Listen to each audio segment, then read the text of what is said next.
All right, everybody, how are we doing? We doing okay today? Yeah? We doing all right? I know there's a lot of fucking new members in chat right now. A lot of new members from last stream. Michael Bisley says dragon literally on the thumbnail. Okay, so fun fact, I think the first time we ever did a chapter prediction stream, so during the break week, predicting what's going to happen next chapter, chapter 1000, whatever, the first time we did that, my editor and I were talking, we're like, who do we put on the thumbnail? And so we were just like, yeah, maybe everyone's excited about maybe Dragon will show up to Egghead. And so we put Dragon on the thumbnail, right? That's like a fun little possibility for prediction. And now it's like a few chapter prediction streams later, and we're like, okay, who do we put on the thumbnail? It's like, fuck it, maybe Dragon, maybe Dragon shows up. All right, throw him on there again. This dude has still not shown. I don't think Dragon showing up at Egghead at this point, right? I was never a hardcore Dragon shows up at Egghead believer, because I feel like that takes a. I feel like this has got to be one where it's mostly, you know, Luffy and the crew with their backs against the wall. Like, they get a bit of an assist with the Giants and Emeth and everything like that. It's not just them solo, but for the most part, it feels like, yeah, they're a Yonko crew. Let's see them under fire from the world government. Like, the world government throws everything they have in the kitchen sink at them. They should be able to get away with it because they're a Yonko crew, right? Batman for real, thanks to the 2. Who's the better dad, Kuma or Whitebeard? Ah, shit, that's complicated. There's just it's different categories, because it's just like Kuma was the better dad individually for his one daughter, in the sense that he put her before, like, he did everything for her, right? Like, sacrificed his own consciousness for her, became a mindless slave for her, right? Whitebeard was a father in the sense that he was a father of for everybody, right? He showed that love to everybody, right? He was, it's like, Kuma was the best dad to any single individual that you could ask for. Whitebeard was the perfect dad for all these lost souls who had nowhere to go on the seas, right? So it's different in the sense that Whitebeard just became this sort of larger than life father figure to everybody, and he loved all of his sons deeply, right? Like, he went to war against the world government just for Ace, and he didn't discriminate really. Like, Squardo fucking stabbed him in the back, and he still embraced him as his son that he loved. They're both great fathers, right? Like, what's that mean? Like, who's the better father? Hero Look or Whitebeard? Hero Look or Kuma, right? Like, they're great fathers. Corazon or Hero Look. These are all great fathers. They're all good. They're all great, all right? Kuma is the epitome of sacrifice in One Piece, I think. But that's not to diminish the rest of the fathers, right? They all did different things. We shouldn't, no father scaling, all right? No best dad scaling. We can power scale, but we're not father scaling. Yusuf Ait Abdel Malik says, Lord, Nami's dream is dead. The map she's drawing is inaccurate when the sea level changes. That's actually fucking hilarious. I will maintain, though, that I feel as though Nami's dream, that is a really good point, but I feel as though Nami's dream, I really think it's going to be more so relevant in the sense that for the climax of the story, which I've started to believe is going to, I think most people thought it's going to be at Marijua, but then a lot of people have shifted over to Laugh-Tale. Let's say it's at Marijua, which has been the running belief for a long time, right? If it's still at Marijua, then the real way that Nami's map matters is in that she's charted out at least the entire Grand Line in the New World, so now everybody can travel back. The Straw Hats specifically can travel back to Marijua at a really, really fucking fast pace to get there in time for the final war, which is likely where I see Nami's map coming in clutch, right? Because normally you can't just travel the seas easily. To get from one place to another fast, you either need an eternal log post, or you need to just wait for the log post to reset over and over each time, right? So Nami's map, I think, is perfect in that it allows them to navigate all the way back through their tracks, hit up all their allies, get back to Marijua for the final war. I don't know if we will it's kind of like you remember Chopper's dream? Chopper's dream, it's to cure all diseases, but that's not quite true. His dream, if you go back and read it, his dream is to become a doctor who is capable of curing any disease, right? So I feel like what matters more so is how do these dreams manifest in the actual story. I feel like Luffy getting a supposedly incurable disease and Chopper curing it, that goes to his dream. That's, at least character-wise, that's fulfilling some... It's in the technical sense, no. Chopper hasn't gone through the entire medical data book and cured every disease, but he's proven that he's a doctor who can cure any disease, right? In a similar vein, if we come to the climax of the story and it's like, shit, we need to get all the way back to Marijua, but that's not possible because that's not the way log posters work. And Nami's like, no, I've charted out the entire Grand Line and the New World. I know how to get us not only back to Marijua, just like that, straight line, but I can take us to all of the islands we need to hit to pick up allies and things like that, right? That's an example of how, yeah, in the technical sense, Nami hasn't charted the entire planet, but she's functionally charted the entire Grand Line and the New World in a way that it basically the entire story's conflict resolution hinges on her having achieved this part of her dream. So, you know, and then after that, if the world opens up and it's just this giant, massive land, I don't know. I think Nami would still be happy in the sense that she's the one who charted out the entire New World and the Grand Line, and it came in clutch to save the entire alliance's efforts, basically, in defeating the world government and bringing the dawn of the world. I'm pretty sure she would still be happy with that. I don't think she'd be like, oh, no, like... You know, if it's like, well, I'm the navigator who fucking mapped out the entire fucking thing so that our side could fucking assemble, we could travel back to fight the war for the world, bring the dawn to the world, save the entire planet after 800 years of oppression, and it's all thanks to my map, I think that would be okay, you know? It's her dream being accomplished in spirit, I feel. I also think, actually, because the sea level would lower, revealing a bunch of land, that almost makes it as though it's kind of like, okay, cool. So I was the cartographer who did it. Like, I figured out the geography of the entire Grand Line and New World, which nobody had done before. And then after that, it's just, that's it. Like, the game's basically done. Now the ocean section of, like, the ocean cartography and stuff, it's kind of over. The entire world is one giant massive land from here on. It would almost be like, okay, she doesn't have to literally go around mapping the rest of the ocean or whatever. She did the hard part, which made it so that everybody else could save the day. And now, basically, there's nothing else that she really has to map anymore. I don't know. I think that's kind of okay, too. It's like, you did the thing nobody else has done, and then after that, there's nothing left to be done. Mahavat Sadegi, thanks for the 2. Saturn death confirmation. Oh, wait, fuck, we're taking... Okay, hold on. We got predictions coming in. Hold on. We got predictions coming in.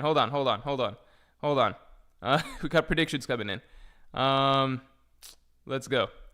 Hold on. Let me pull this shit up. Give me a second, guys. I wasn't ready yet. Give me a second. You should, as a streamer, I should always be ready. Being always ready is my motto, but my second motto is just give me a second. All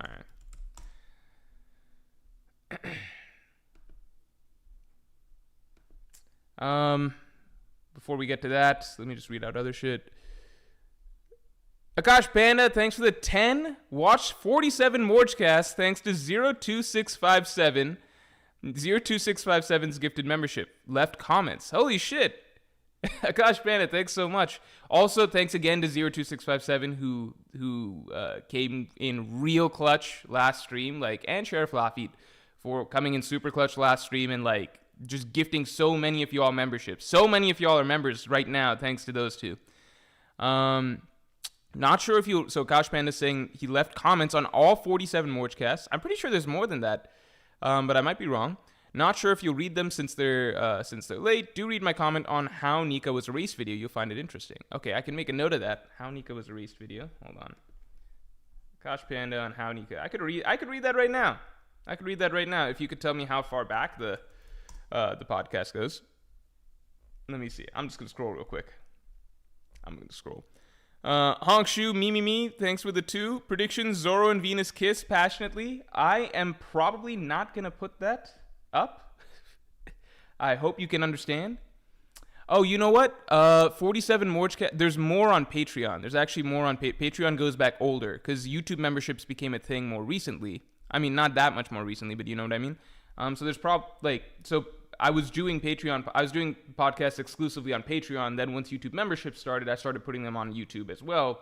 So there's 47 weeks worth of those basically on YouTube. But probably more on Patreon.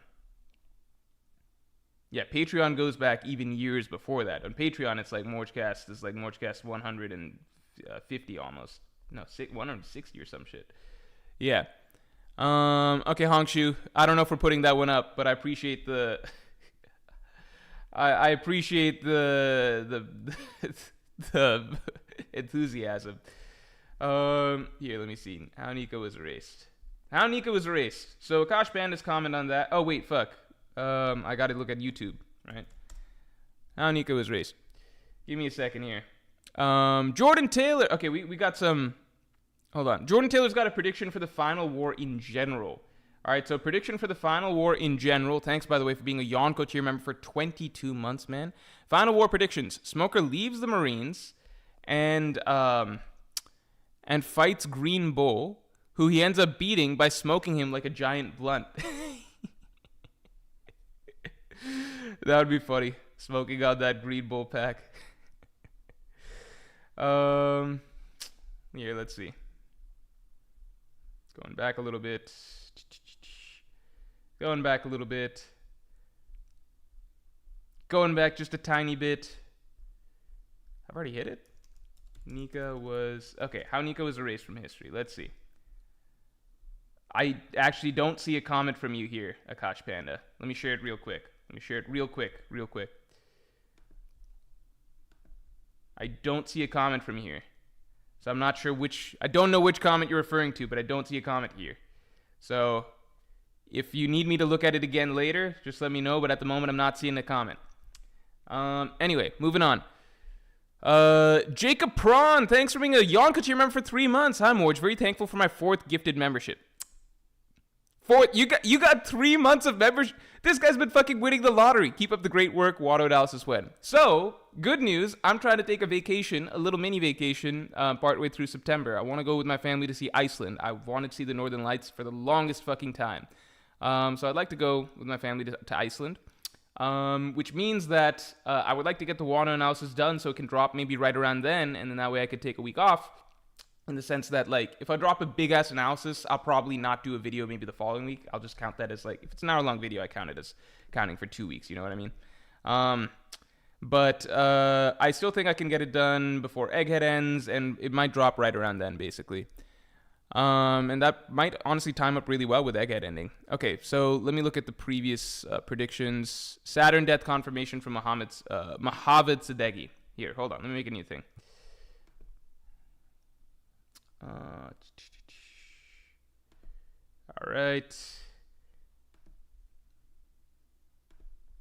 right, we're in it. We're going. We're moving. All right. Chapter. Wait. Maybe I can copy this. Hold on. What if I do this? What if I can copy this? Copy. Duplicate board. Okay. And now we'll rename this. Wait. Okay. I'll get rid of this. And then I'll get rid of this. And now we can start from scratch. Good shit. Wait, actually, even better. Here. Get rid of this. And then get rid of this. All right. And, yeah. Okay. We're moving. Okay. Saturn death confirmation. That's from Movahed. Sorry, Movahed Sadeghi. Yeah, okay, here we go. We're moving. All right. How it works. You guys can read the how it works? Yeah, you guys can read it. Okay. So that's our first one. We got our first one on the board. Also, let's get the stream likes up to 100 real quick. The stream's officially rolling. I'm not going to include Hongshu Mimimi's prediction of Zoro and Venus Juro kiss, but if just because I'd want room for real predictions. But if it happens, then you all can remind me and we can go back and crown you the winner forever, because it is pretty much impossible to beat that level of predicting. Yokai Gota, thanks for the 5. When are we doing bedroom scaling? You can't tell me Jinbei isn't absolutely... You can't tell me Jinbei isn't absolutely slamming Robin nightly. Also, I predict Emith will kill Jupiter. So first, let's just put that down real quick. All right. Emith kills Jupiter. And that's Yokai Gota. But more importantly, I think we got to do a little bit of bedroom scaling real quick. Also, yeah, Jacob Broad, you should enter the lottery, man, because you got this is your 4th time winning the roulette wheel of people gifting out memberships. You've been a Yonko tier member so many times. Okay. Gabriel Lantis, thanks for the 2. My prediction for 11:22, Dragon will say something. Normally, I'd be like, that's too minor for prediction, but based on the way things have gone, Dragon saying something is a major ballsy prediction. Dragon will say something. Gabriel Lantis. We're gonna do bedroom scaling in a second. Hold on a second here. We're doing it. Straw Hat ship layout. How do I get to the straw? There's got to be a way that I can look at a detailed Straw Hat ship layout. Is there some sort of Vivre card or some shit that breaks this shit down? Is there something? I need to see the ship layout. What's stopping? You know what one random thing was that I found interesting? This is a random thing that I found interesting. I don't know why Oda made this ship choice. Okay, but, okay, here we go. Oh, there was a special. Yeah, I know I've seen some special where they break down the ship. It was before the 11th movie or something. Okay. So, the Straw Hat ship seems very fun to live on, by the way. There's like a swing, there's a lawn deck, there's like, I don't know why other pirate ships don't take a cue out of it. I love the Straw Hat ship. It's just like I honestly wish we spent more time with the Straw Hats just having fun on the ship. I guess most people do. Okay. Like, even the aquarium and shit. Who knew that the chapter that Sunny really gets introduced is the last time we really get in-depth look at the Sunny? Okay, so... Man, even some fun shit, like, there's a sunken table, a sofa.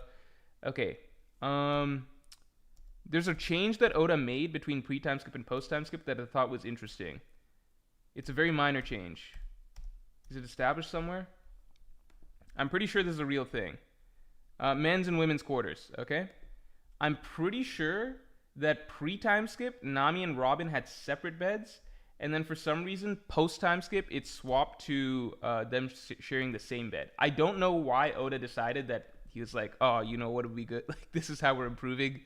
You know what I mean? Like, that's like a real thing. I'm pretty sure that's a real thing that happened. It was a conscious choice. He redesigned their room so that they sleep on the same bed. I don't know what Oda's thinking right there, but I just think that's interesting. What it does mean is... I don't think Jinbei's slamming Robin every night unless Nami's getting in on it. Because otherwise, where's Nami sleeping? Maybe when it's Nami's turn to be a lookout, that's when it's happening. I swear there's better schematics of this shit. I guess I'm just not seeing it right now, but there are better schematics of this shit. Yeah,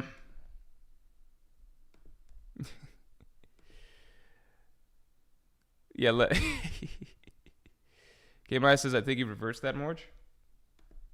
Reversed what? No, Oda decided. He was like, post-time skip at some point, and it's not like this happened automatically. That means that at some point, Nami and Robin were like, we don't want to sleep in separate beds anymore. We are throwing these two beds out, and we are getting ourselves a nice queen-size bed. That's what they decided. K-Mai says they started out in one bed and switched to two. Oh, okay, never mind. I might be completely wrong. No, I think that's incorrect. If we look to chapter 600, when are they traveling with Momonosuke? There's a point where they're traveling and shit. I just remember because Momonosuke was in the, like, he was set. Oh, it's probably on their way to Dressrosa. Here we go. Proof I'm not making shit up. Alright, it's bedtime. Straw Hat sleeping. Yeah, this is one singular bed. They sleep on the same bed, unless I'm crazy and misinterpreting this scene. So this is a thing. This is a thing that Oda decided. I remember I saw like some breakdown of the Thousand Sunny somewhere or something, and it was established that, yeah, pre-time skip, Nami and Robin, separate beds, post-time skip, same bed. It's a thing. Anyway. It's a thing. This is the mind of Ichiro Oda, the greatest storyteller of our generation. Anyway, moving on. Let me get back to the... What was I doing? Oh, we were doing the fucking predictions. All right, let me do that. Let me get to the predictions. All right. I think I can make this text a little bit bigger, right?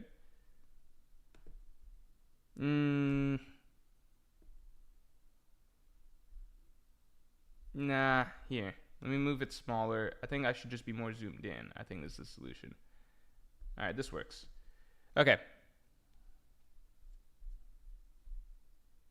Okay, moving on. Hold on. Let me catch up.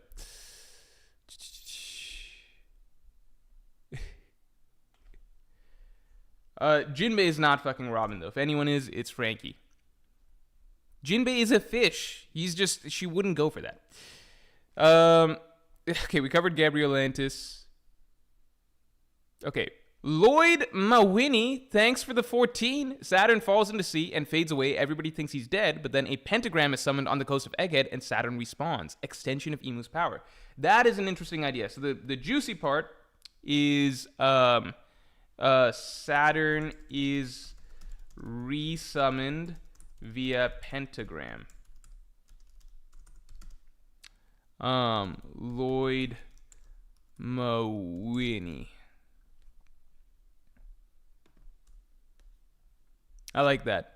Leonard Joaquin Tion Franco, thanks for being a Yonko tier member for 2 months. Thanks for whoever gave me this membership. It was probably 02657 or Sheriff Lafitte. For my prediction, the robot Emit will paralyze the Gorosei for a bit. Paralyze. I think that vocabulary is a bit too vague. Are you saying he will stall them? Are you saying he's actually going to do some move that will like stun them, like trank them for a moment? What does paralyze mean? I think that's a little vague. I'm going to come up with something for you so that you have a prediction down. And if you want to dispute this, then feel free to dispute that that's not what you're saying in the comments. I'm going to be specific because just stalling them, I'm going to say that's a bit too generic. Must be specific and can't be too generic. That's one of the things, right? I'm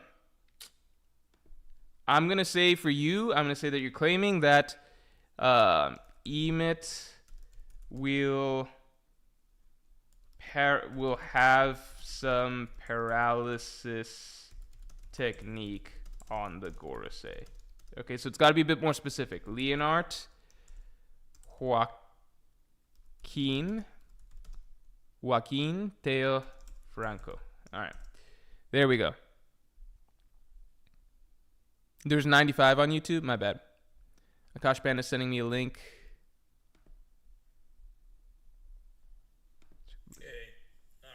No, don't listen to the Morjcast. Not all of you have permission. Not all of you have permission. Oh, wait, never mind. My bad. I guess I don't know why I couldn't see the comments when I pulled it up before. Okay, so Akash Panda is saying, if you look at the text box where Toki's prophecy is written during her death, it has the same style as the excerpts from Odin's journal. My hypothesis is that Toki's prophecy is a letter that Odin left to Toki in his journal. This gives the prophecy a completely new meaning. Oh, interesting. So Toki didn't make the prophecy herself, but Odin saw this prophecy in a sense. You are the moon, unaware of the dawn. May your purpose be fulfilled. Cast 9 shadows across the night of 20 years, and you should know the brilliance of the dawn. It was Odin telling Toki to fulfill her purpose from 800 years ago, to send the scabbards 20 years in the future, so that they may help usher in the dawn. After all, Toki's last name, Kazuki, and her maiden name, Amatsuki, both have the kanji for moon in them. That's very interesting. That makes a lot of sense, especially if Odin, now he knows the full pieces of what happened in the Void Century and what his wife likely told him. And just the idea that, like, everything that's supposed to happen, like, Odin was talking about the 20 years in the future bit when he was, sailing with Roger and all of them. So, all of that coinciding, that's a really, really interesting idea. All right, I'm glad you linked that. Thank you. I don't know why it didn't show up when I did that initially. PG24, thank you for the 10. Strahds get split up next chapter. Split up, but they just fucking got reunited. Also started a new engineering position last week. Do you recommend showing up 30 minutes late every time? Seems to work well for you. Keep up the good work, Morj.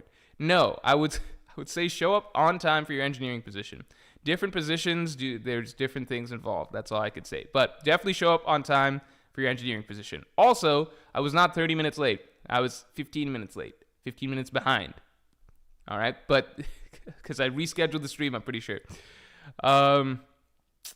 But congrats on the new engineering position. Seriously, that's awesome. What type of engineer are you? Software engineer? Aerospace? Mechanic? Like, what? I don't know. Any engineering position is going to pay well. So that's great stuff, man. Also, it's cool that you're a Paul George fan. Strahds get split up next chapter. I hope they don't get split up, but it is a possibility.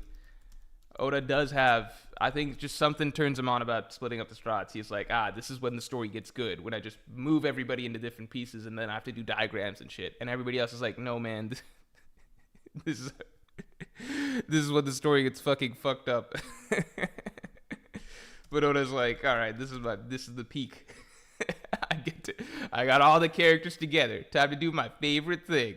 Split them all. You know what? Let me show you guys this. This is one of the fucking most annoying moments in all of Egghead Island. It was like 1074 or some shit around here. This is after Luffy beats Lucci or something like that. Should be shortly after Luffy beats Lucci. Okay, so the Strats, they're all split up at the start of Egghead Island. They're all reuniting, you know. They're resolving their little plot lines or whatever. Sanji's group gets there. Sanji's or like all of them. Luffy, Bonnie, etc. They fight Jinbei. Everybody's reunited, right? Everybody's all in one place, right? They're all grouped up together. Bonnie's there, Vegapunk's there. They're all grouped up together and shit, right? They've even captured Luffy in the CP0, or Lucci in the CP0. They're all in one place, right? So we get one, like literally the chapter before was uniting everybody. Everybody hadn't seen each other in a minute. The chapter before is uniting everybody, getting them all in one room, all right? This is it. It's all the Strats and Egghead all finally in one room. They're all seeing each other. This very fucking same chapter. Sorry. The very fucking next chapter. Oda's like, oh no, there's an issue. All right, time to bust out the diagrams. All right, so for you guys to know, we are at this level of we're in this level of the Labos phase, okay? And now we are all going to split up into several random new groups, and we're just going to do that for the next 10 chapters. Next 13 chapters, actually. It's just, we're all split up again. Does anybody enjoy this phase of the arc where they're fucking mystery hunting for who the killer is, right? No. This is the most forgettable section of the arc. But for Oda, this is where he's like rubbing his hands together. He's like, oh boy, you know what they're going to love? Here, I bet the readers are all questioning, hey, what's the schematics for the building? What's the diagram for the building? All right, this is what it looks like. And you know how I've got all the characters together? Okay, what if they're all split up into different sections of the building? And then we spent like 13 chapters doing that, and nothing much exciting happens, and everybody comes away from it more confused about generally why we needed to know all the different rooms in the building. I don't know, man. I don't know. He better not fucking split up the Strats again. That's all I gotta say. Okay, that's from PG24. Okay, PenPal1058, thanks again for the 7. Always good to see you, man. Hope you're doing well, Morj. Thoughts on chapter 100, quote, page 1 from Dragon being chapter title for 145, 225, and now 1121. Keep doing God's work. Let's take a look. I think I know what you're talking about. Inherited will, the flow of time, shit like that, right? But let's just take a look to make sure we're all on the same page here. So, what he's saying is an inherited will. This is why I say like Dragon has a good shot at being like fucking important. Like he could be. Everybody knows Dragon's important, right? That's no surprise. But so we got 1, right? But this is why I feel like Dragon could be ultimately even more significant than people think. 225. Here, let's see.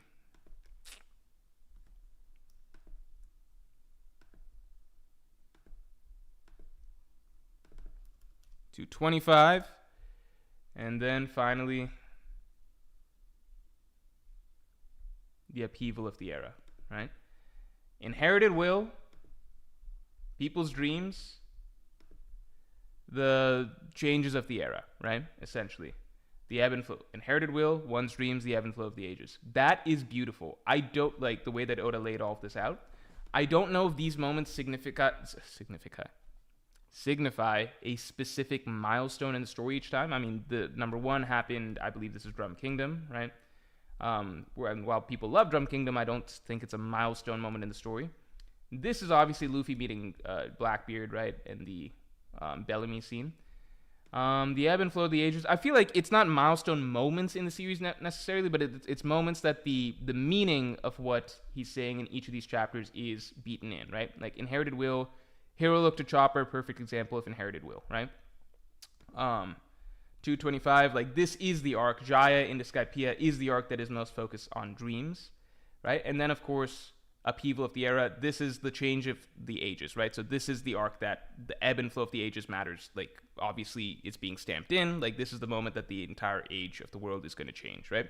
I feel like he could have done this at some point during Marineford as well, but, like, titled something like that as well. But he chose to save it for here when the story's going to hit its climax. So I think that's pretty cool. And thanks a lot, man. Appreciate it. Also, let's get the stream likes up to 100 real quick. Honk Shu, me, thanks for the 2. On God prediction, Saturn crawls out of the ocean, no devil fruit. Okay, let's do that. Saturn survives, crawls out of the ocean, doesn't have a devil fruit. Honk Shu, me. I like that name. Mavahid Sadegi, Saturn can swim, confirmation. Ugh. The problem is that Honk Shu, me just beat you out by like a slight bit. I don't know if I can put that in Mavahid, because it's just the same thing, right? Unfortunately, it's timed up to be the same thing. I'm sorry, man. It's timed up. Poor timing. You probably thought of it at the same time, but you know what I mean. Dondra Mills, thanks for being a Yonko tier member for 2 months. Thank you. Also, you're thanking 02657 for the membership. Really, for most of these, I should be thanking 02657. But second time this has happened.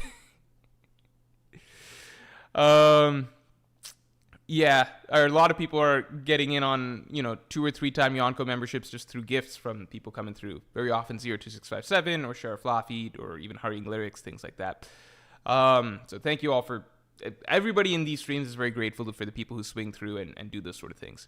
Croc is overrated in Marineford. He did nothing and got gassed up for it. Okay, so my view on Crocodile... Okay, so I think there's two ways you can kind of view Crocodile and Marineford. I think when I was first... reading Marineford, I felt as though, how do I say this? Crocodile and Marineford is probably the most inconsistent moment of. There's 2 ways you can interpret it, right? Like I'm straying from my point. There's 2 ways you can interpret it. One, if you go through every bit of what Crocodile actually does in Marineford, nothing individually is that impressive. I think the anime gassed him up a little bit more, and a lot of people experienced Marineford for the first time in the anime. Therefore, they have a certain perception of him. In the manga, I think a lot of people forget, but you remember what the first thing Crocodile... Like, people forget. The first thing that happened to Crocodile in Marineford was... actually, it was getting speed blitzed by, like, Luffy. I think a lot of people forget that. Like... Yeah, this is the first thing that happens with Crocodile and Marineford. People forget this bit, right? Crocodile comes at Whitebeard. That's his first thing. But he's too slow. Luffy's faster than him. Gear second Luffy stops him, kicks him back. Like people talk a lot about like Crocodile's clashes at Marineford. Gear second Luffy, like, comfortably stops him. And like Crocodile had the head start. Luffy had to take a moment. Like, Crocodile goes straight at Whitebeard. Luffy had to actually take a moment to go take a dip, put some water on him and everything like that, right? And Luffy's ready to fight Crocodile right here, okay?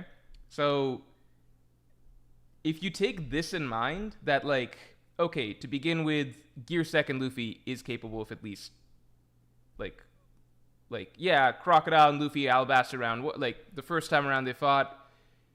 Yeah, like, it was a rough, shaky win for Luffy overall. But at this point, Luffy's much stronger, right? So you can interpret this as basically being like, yeah, Gear 2 Luffy right now, he could maybe fight Crocodile straight up. And then if you take that, and then you look through everything Crocodile actually does for the rest of the arc, it's actually not that impressive. In fact, the most impressive thing that happens to Crocodile this arc, the things that happen basically are, one, he clashes with Doflamingo, but if you actually go back and read that, it's not like it's a clash, like, oh, they're equally clashing. The anime makes it look like that, but in actuality, all that happens is Crocodile attacks Doflamingo, and Doflamingo stops him. That's not impressive, right?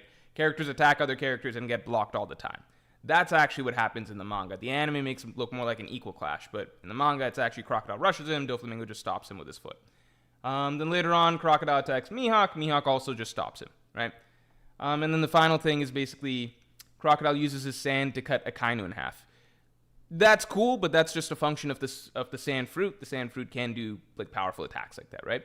So if you break down those 3 moments, none of that is actually inconsistent with the idea that Crocodile is the same level as he was in Alabasta, which is not that strong by New World standards, but he's got a big mouth and he'll attack people much stronger than him. The most impressive thing that Crocodile did in Marineford actually was not getting knocked out when he got hit by Diamond Jozu.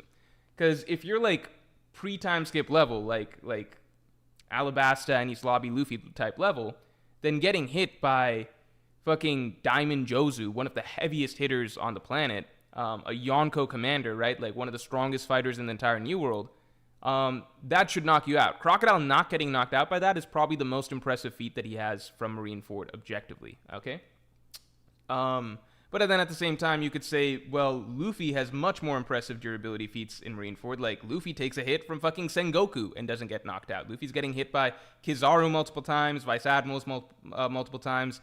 Overall, you could argue Luffy is more impressive in Marineford than Crocodile, but Crocodile just acts tougher, and therefore he comes across more impressive at Marineford. So that's one way that you can look at everything that happened in Marineford, which is that Crocodile acts really tough, which gives this vibe that he's a lot stronger than he was in Alabasta. But if you actually break down piece by piece what happened, nothing that he does actually suggests that he's that much stronger than he was in Alabasta. And actually, if you want to look at just how he would stack up against Luffy at this point in time, well, you get a little preview of it right here at the start of Marineford. And Luffy is fucking faster than Crocodile at this point, is what it looks like. Now, the other way you want to look at it is, hey, Crocodile is supposed to be portrayed as a lot stronger than he was in Alabasta because maybe Crocodile got his Haki back or something like that. And then you can look at everything that he does in Marineford in a different light, which is like, okay, him getting blitzed by Luffy and blocked here, that's the anomaly, and other stuff like being able to take a hit from Jozu, or like Crocodile wanting to team up with him, or sorry, Doflamingo wanting to team up with him, or like even kind of, like, you could view it as like, okay, he got blocked by Mihawk, or you could view it as like, okay, he attacked Mihawk, and then Mihawk kind of just like stopped going after Luffy, therefore Crocodile's a deterrent. You could interpret any of these in either way. Like, there's a view, I could look at everything and be like, okay, this is all actually consistent with what we saw in Alabasta, and what we see with his, how he scales to Luffy at the start of the war. Or, you could look at it like, in terms of portrayal, it feels like Oda's trying to make him seem more badass than he was in Alabasta, and even if nothing really comes from a lot of these incidents, it gives the suggestion that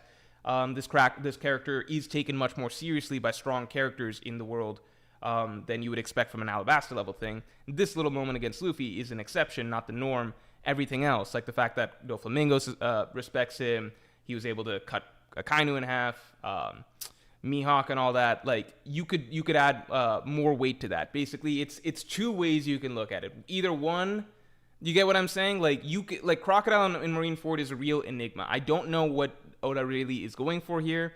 And Alabasta, like, if he's Alabasta level, right, it still actually works and makes sense. The only really impressive thing that he does, technically, is not get knocked out by Jozu. But, I mean, even fucking Luffy doesn't get knocked out by much stronger characters than Jozu, right?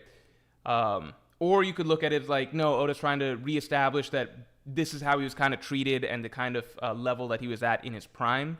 And that's reflected in how characters seem to give him so much respect, despite the fact that he shouldn't be that strong in the grand scheme of things.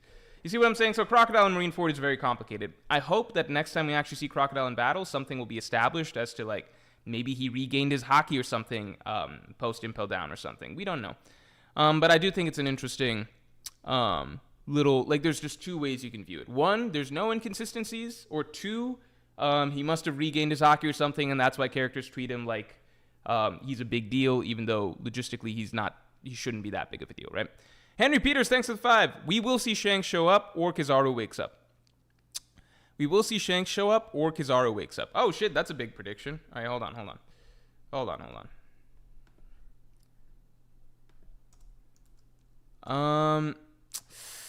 Kizaru wakes up is a little weak.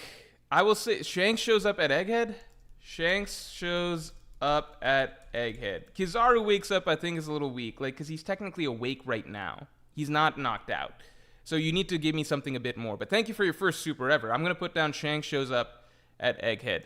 Henry Peters. I need a little bit more on the Kizaru end of things. Does he wake up and do something? What's he doing?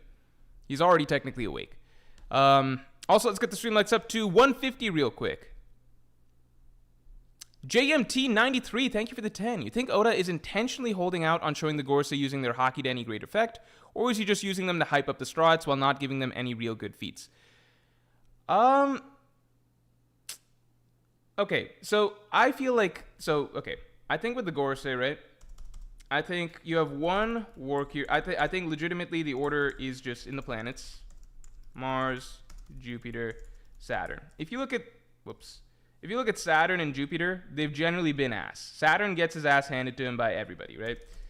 Gets ass handed to him by everyone. Hasn't been effective against Luffy or Giants, but has been at least a hindrance, right? That's like, Jupiter's been a problem. Like, he was sucking them all in or whatever. Luffy had to stop him with a skyscraper. But for the most part, like the Giants, the first thing they did, they beheaded Jupiter. Luffy's been able to punch Jupiter around and stuff like that. Saturn just sucks, right? When we're working our way up, right? I don't think all 5 Gorosei are supposed to be the same strength. So if we're working our way up, War Curie, he had the largest scale Conqueror's release, except for maybe Shanks. And so, like, in terms of the amount of Conqueror's Haki he has, it's pretty fucking insane. Like, it was, like, just his basic release spanned the entire island and was causing waves way out where the marine ships were. Like, it was fucking insane, right? Like, a simple comparison I always give is, like, you can see, like, when Big Mom just went berserk at the tea party and she's releasing all of her Conqueror's Haki, it's nowhere close to what War Curie was doing, at least in terms of scale. Again, I don't know how much we're supposed to read into that, but I think Oda's clearly trying to establish that War Curie has really high level of Conqueror's Haki. Then you've got, extreme, physically toughest character ever. I'll say that we've seen so far, right? So War Curie, I don't know how much more Oda would have to do with him, because like he made basically Luffy, Dory, and Brogy in a 3-on-1 basically determined we can't fight War Curie, we have to run away, right? So I don't think that there needs to be anything more done for War Curie. I think there's 2 ways Oda could, if Oda had portrayed it more as them being kind of worried or scared, etc., that'd be one thing, but they're running away and laughing, being like, we can't do anything. Therefore, it doesn't create a sort of seriousness to his strength, I suppose. But I think the simple fact that Gear 5th Luffy can punch him, and actually Gear 5th Luffy is the one who feels pain, so Luffy can't even literally punch him, period, I think that's significant, right? Venus Juro did a Mihawk scale slash, right? Basically cut all of Egghead's cloud thing. Did a Mihawk scale slash. Conquers Haki clash with Zoro. Blitzed through all pacifistas on the island. Again, in terms of actual Haki stuff, I think the most we saw was the Conqueror's Haki clash with Zoro. Mars established to have unreal Haki from introduction by Jinbei. Took team attack from Luffy plus 3 Straw Hats to temporarily remove him. I think across the board, like, I think Jupiter and Saturn just not impressive. I think in general, the higher up you go, Mars is supposed to have really high level Conqueror's Haki. War Curie already displayed really high level Conqueror's Haki. Venus Juro, it seems he has advanced Conqueror's Haki based on the clash with Zoro. Those are the things at least that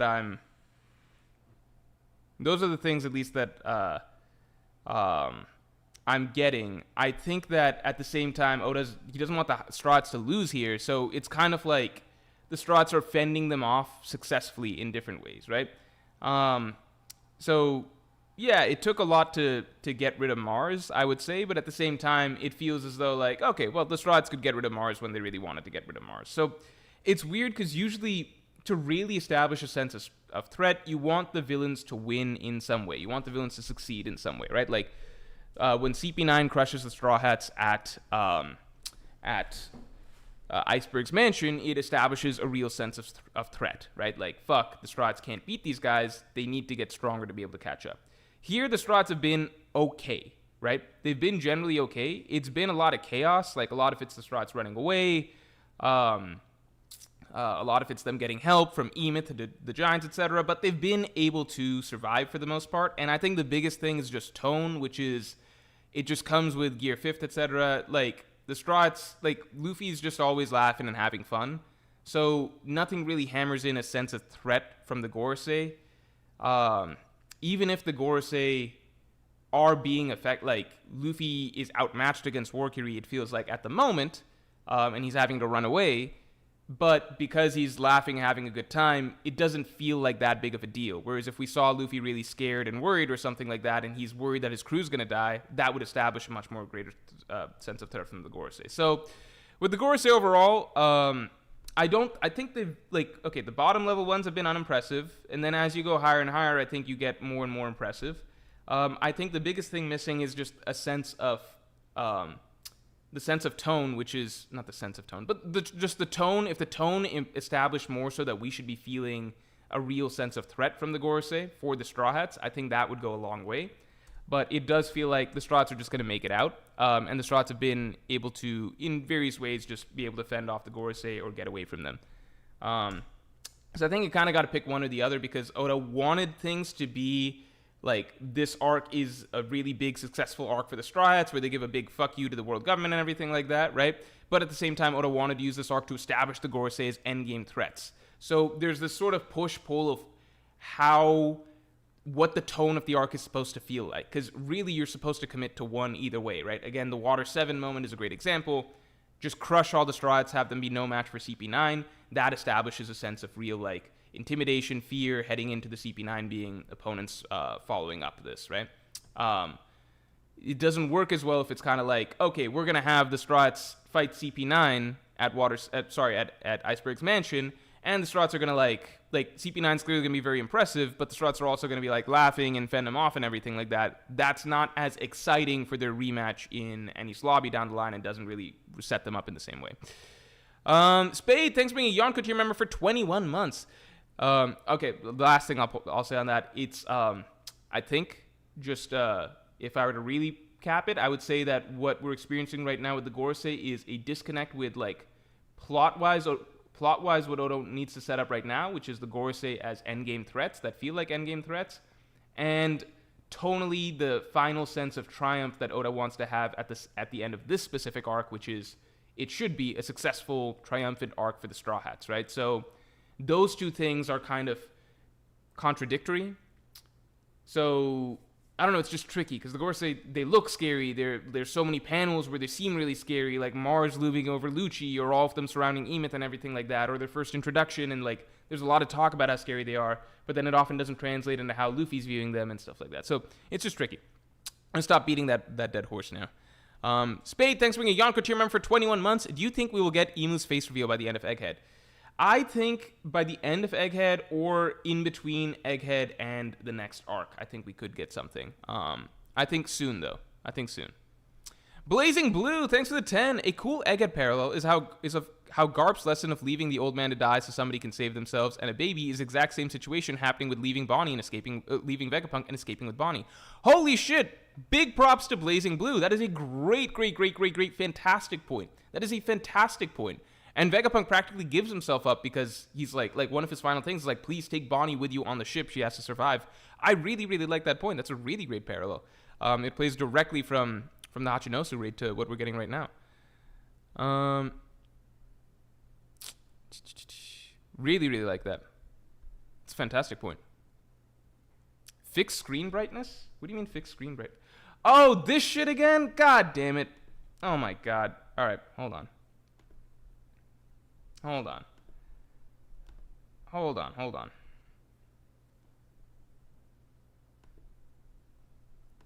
just did that. How do I do this again? Oh yeah, I go here. Okay. God damn it.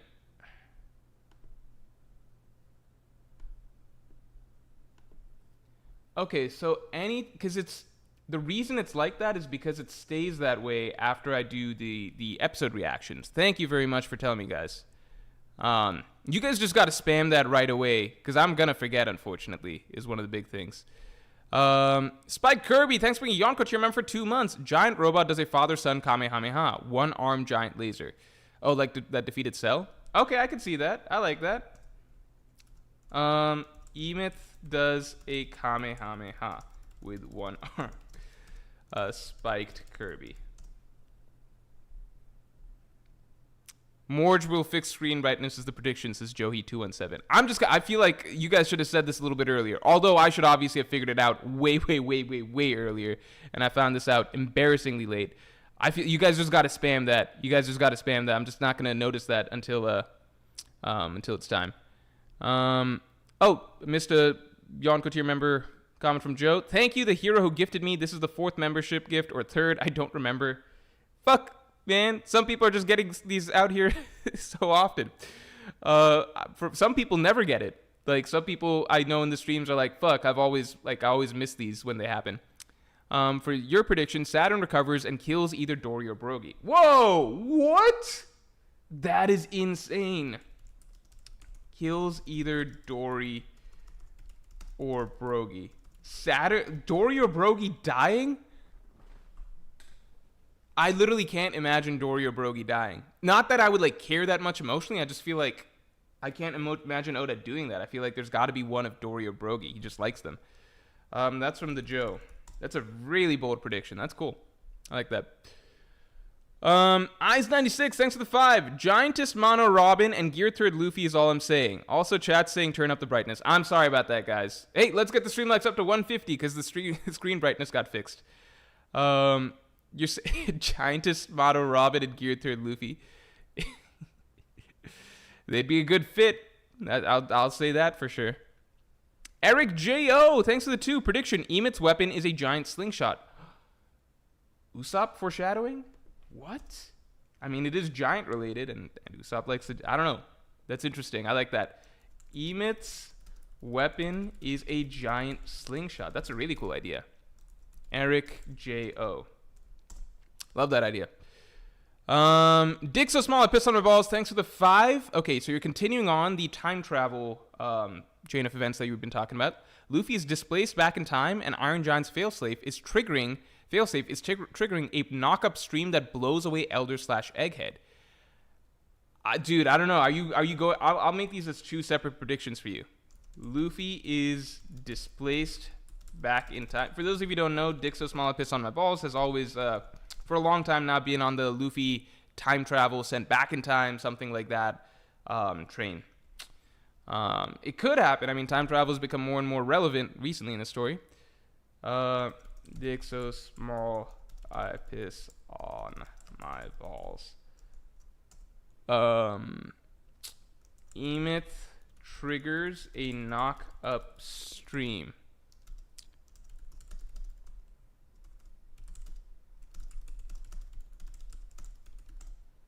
All right, I'm gonna catch up. Remix King, thanks for the 2. Prediction, cover story will be interesting for once. Remix King, I unfortunately cannot put that as a prediction just because it's not a real prediction. There's no real, like, what's our metric for that, huh? There's no metric for that, but I appreciate the optimism.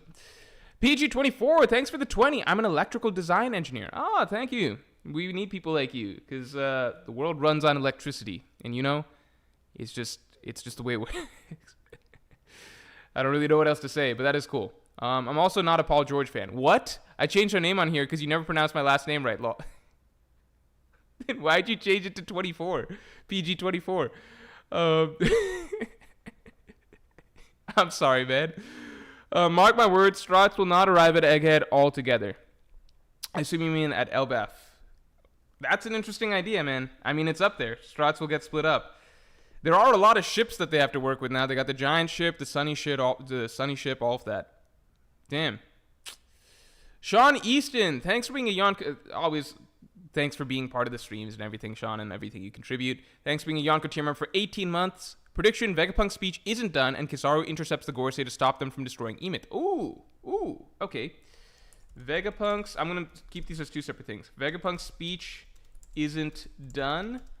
Sean Easton. I feel like that's almost too generic to be.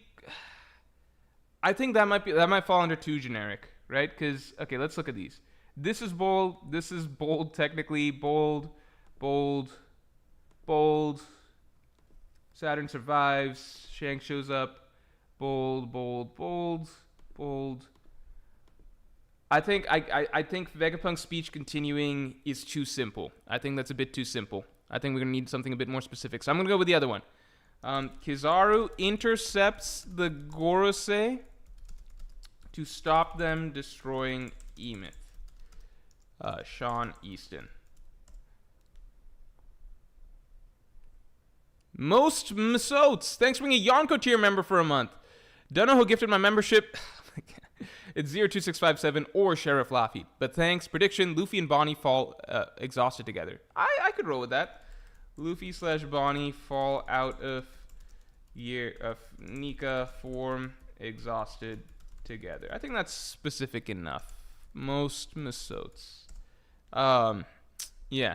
Michael Bisley, thanks for being a Yonko tier member for 2 months. A Gorosei gears up for a devastating attack. Kuma wakes up and prepares to sacrifice himself. Okay, I'm going to write Kuma prepares to sacrifice himself. Kuma prepares to sacrifice himself. That's from Michael Bisley. Oops. Bisley. All right, there we go. Growth Stonks. Thanks for the 5. It's possible that the Shanks that met the Gorosei was instead his twin, and the part he was referring to was his biological daughter, Bonnie. You think that Bonnie would be evil Shanks' biological daughter? That is fucking crazy, but maybe she's a Holy Knight's daughter. Maybe she's a Garland. I don't know how that plays into anything, but like, I don't know if Bonnie has any Shanks-esque traits, but like, who knows if that means anything, right?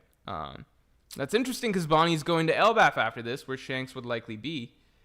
I don't know.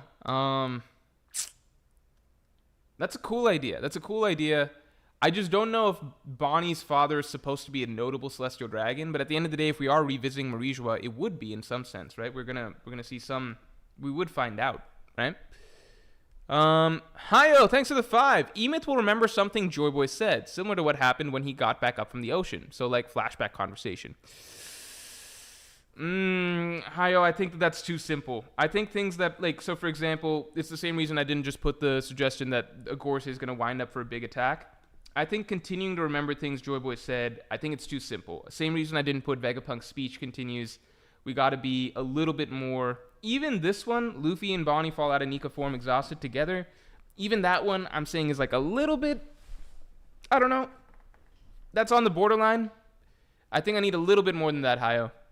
A little bit more than that. Remix King says, if Morj wrote this, it would be called T1 Piece. T1 Piece? What does that mean?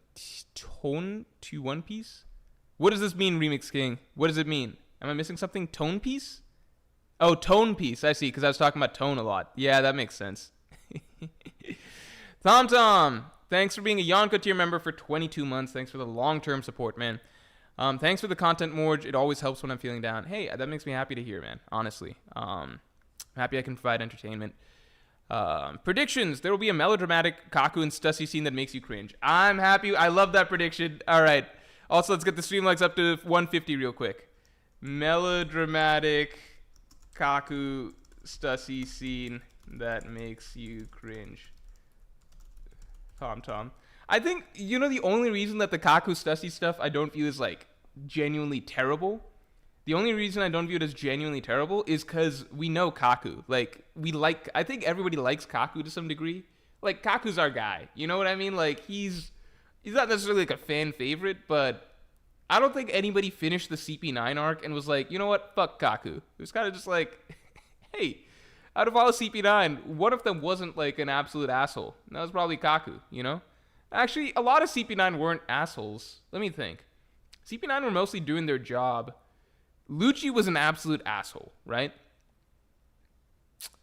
I'd say the fact that they betrayed all their friends makes them assholes. That's true. So they're automatically assholes. I still feel like Kaku was an asshole, obviously, but like in a way that you kind of just can ignore the fact that he betrayed all of his friends, Even his final final words with Zoro was kind of like friendly and shit, you know? I don't know. So I think it's just the fact that we fucking like Kaku that makes me okay with the random Kaku Stussy bullshit taking up time. It's just like, yeah, you know what? You know what, Kaku? You probably had a crush on Stussy for like the last 2 years or some shit or something, right? Like, you know, this is, I want this for you, man. The Water God, thanks to the 5. Hey, Morj, what other islands do you think will be targeted by Uranus until the end of the story? That's a great question. What other islands do I think will be targeted by Uranus? What other islands will be targeted by Uranus? I feel like Alabasta. So it's like, it depends if you think like what islands will be blown up or what will be targets. I think Alabasta will be a major target at some point, but I don't think Alabasta will actually get blown up. You know what I mean? I think we could see. I'd say Alabasta would be a major target, and I think if Oda wants to go real bold, then like there's like a whole evacuation moment where Vivi's making her people evacuate and Alabasta gets destroyed. I mean, Oda's, like, fucking Skypiea got blown up by NL. So when Oda really wants to go balls to the wall with dramatic sequences, he can towards the very end of the climax of the story. I could see, like, major islands that we visited and are important to the story, like an Alabasta or Dressrosa, or I don't think Wano, but major islands even being targeted and destroyed or something like that, as long as the people evacuate first. It's a great question.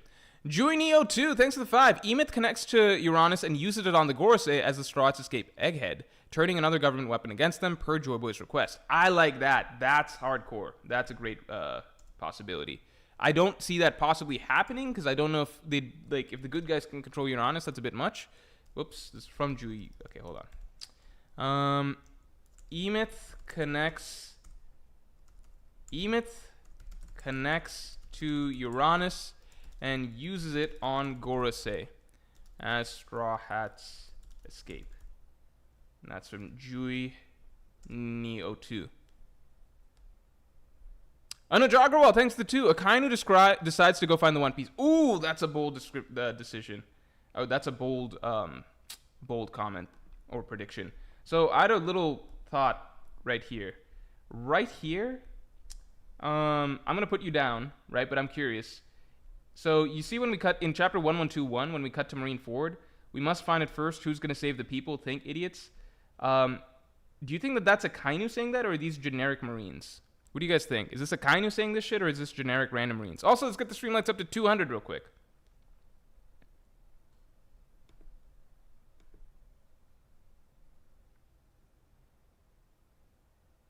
YouTuber Drew says, is it confirmed by Oda that One Piece is ending 2025? I really don't think One Piece ends 2025. I'll still put down your comment, Anuj Agarwal. Akainu decides to go find the One Piece.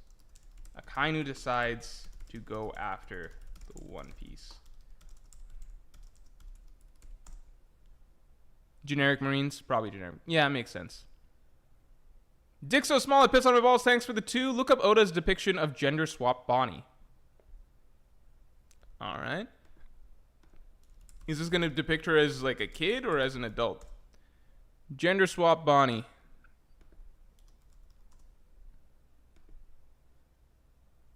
Oh, shit.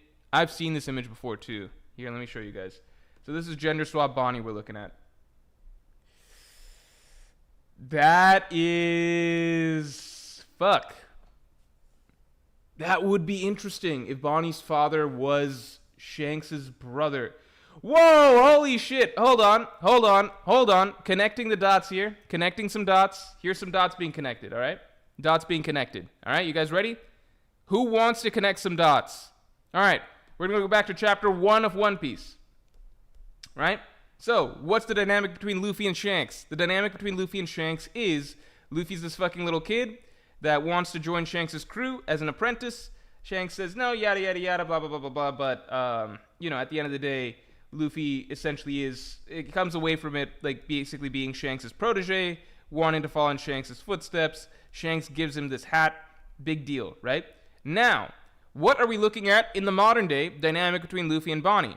Bonnie is likely going to join the ship, and Bonnie seems to be essentially written as Drum roll.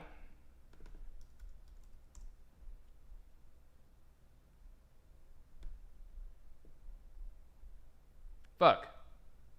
Where's the fucking chapter where Bonnie turns into Gear 5th? Last chapter? Maybe it's 1118.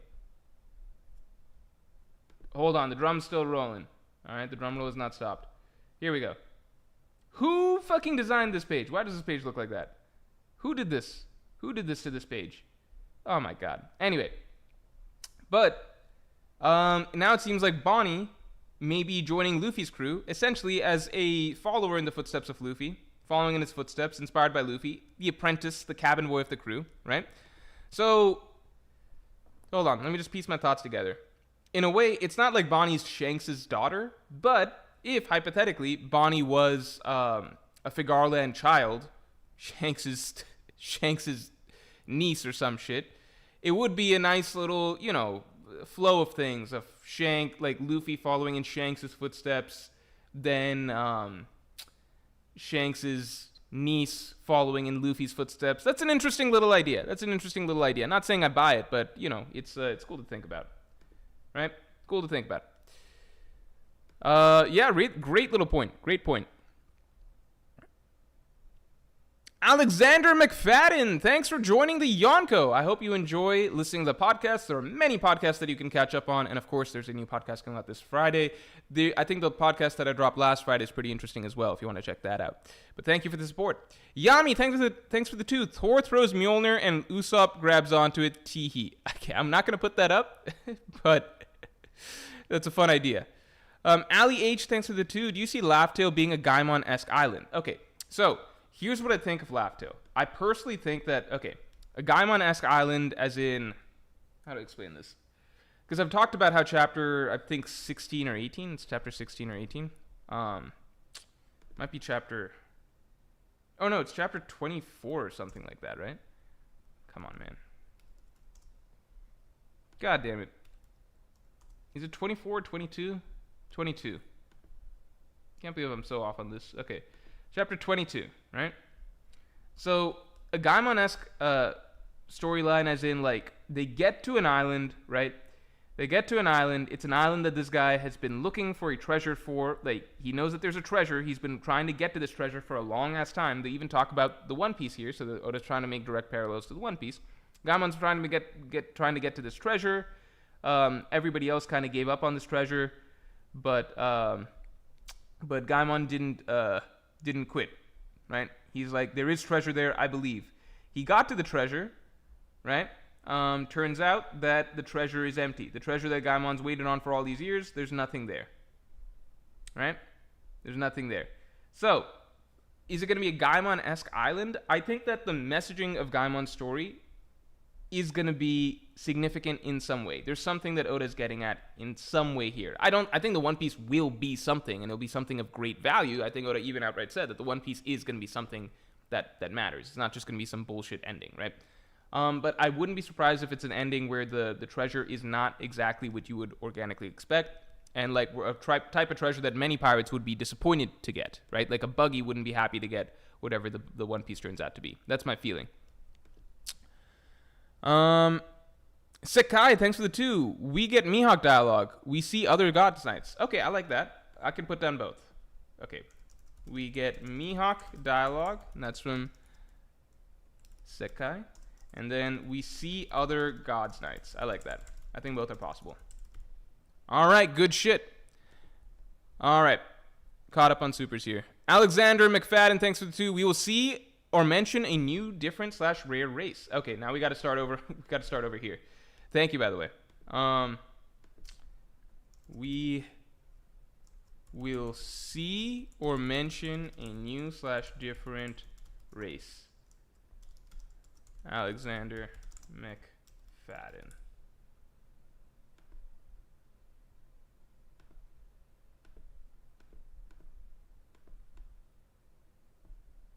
All right, good shit. Garp will return. Garp will return in what sense? Bradley shit is saying Saturn will fall into the sea and be able to swim, I think. The thing is, we already kind of have that. Saturn survives, crawls out of the ocean, doesn't have a devil fruit. We're just going to give it to Hongshu, me at that point, if that turns out to be the case. Also, let's get the stream likes up to 200 real quick.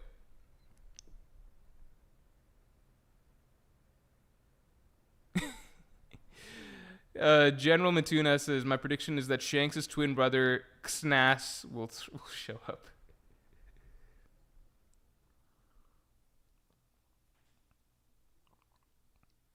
Deepest with an interesting suggestion. I think someone from the Void Century is alive on Laughtail still, an antithesis to Emu, who's carrying on the ideology of the other side of the 900-year-old ongoing war. So somebody I remember last stream was talking about how the possibility that this dude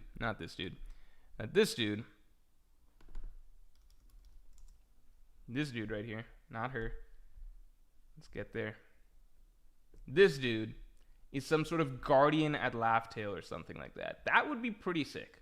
There's a guardian of Laughtail. Hi-yo, thanks for the 2. Deebus noticed Bonnie piercing parallel Luffy scar. Ooh, Bonnie piercing Deebus noticed it. Bonnie piercing parallel Luffy scar. Yeah, that's an interesting point too. That's a really interesting point. I don't know. Okay, let me just throw out this poll real quick.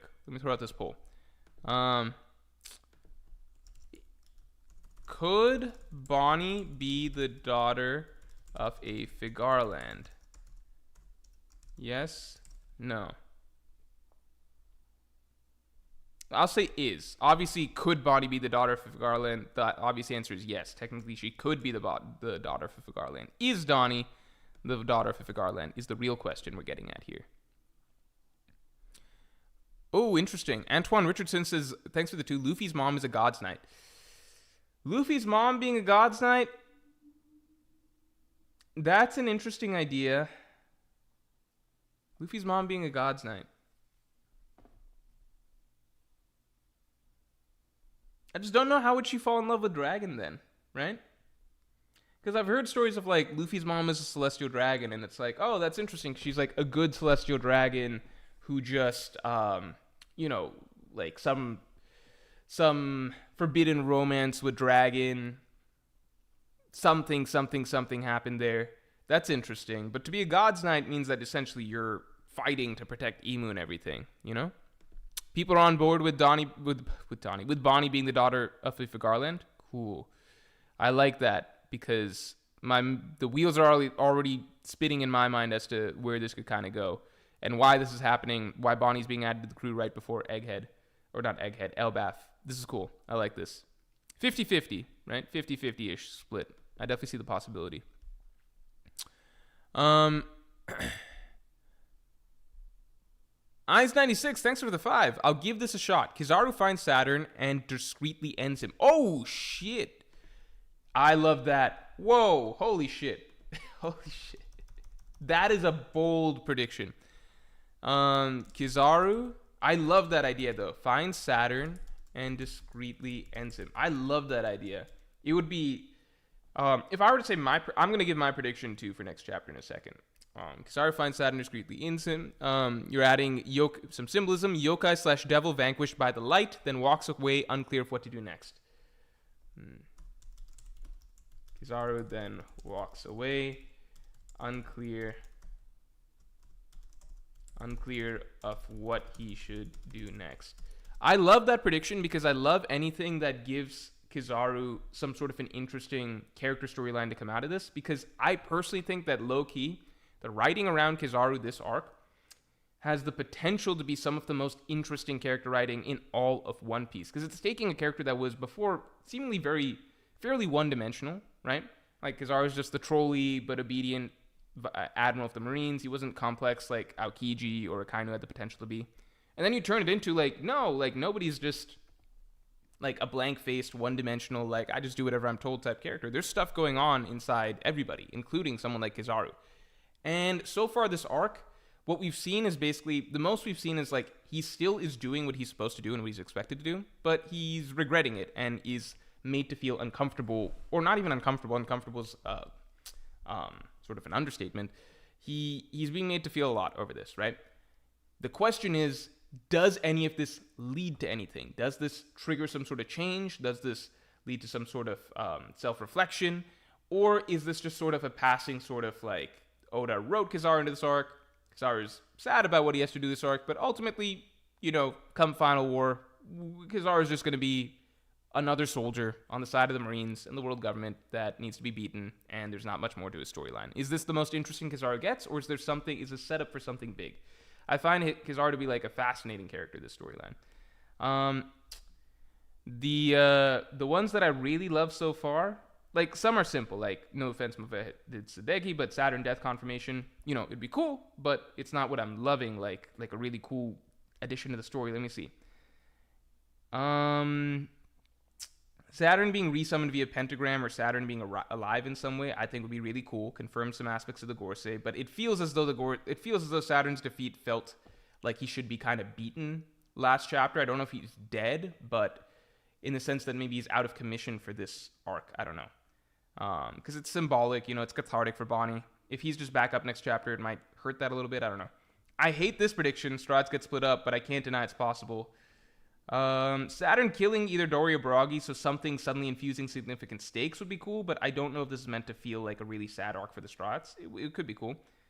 Kizaru doing something, I think, here and here, those are some of my favorite predictions.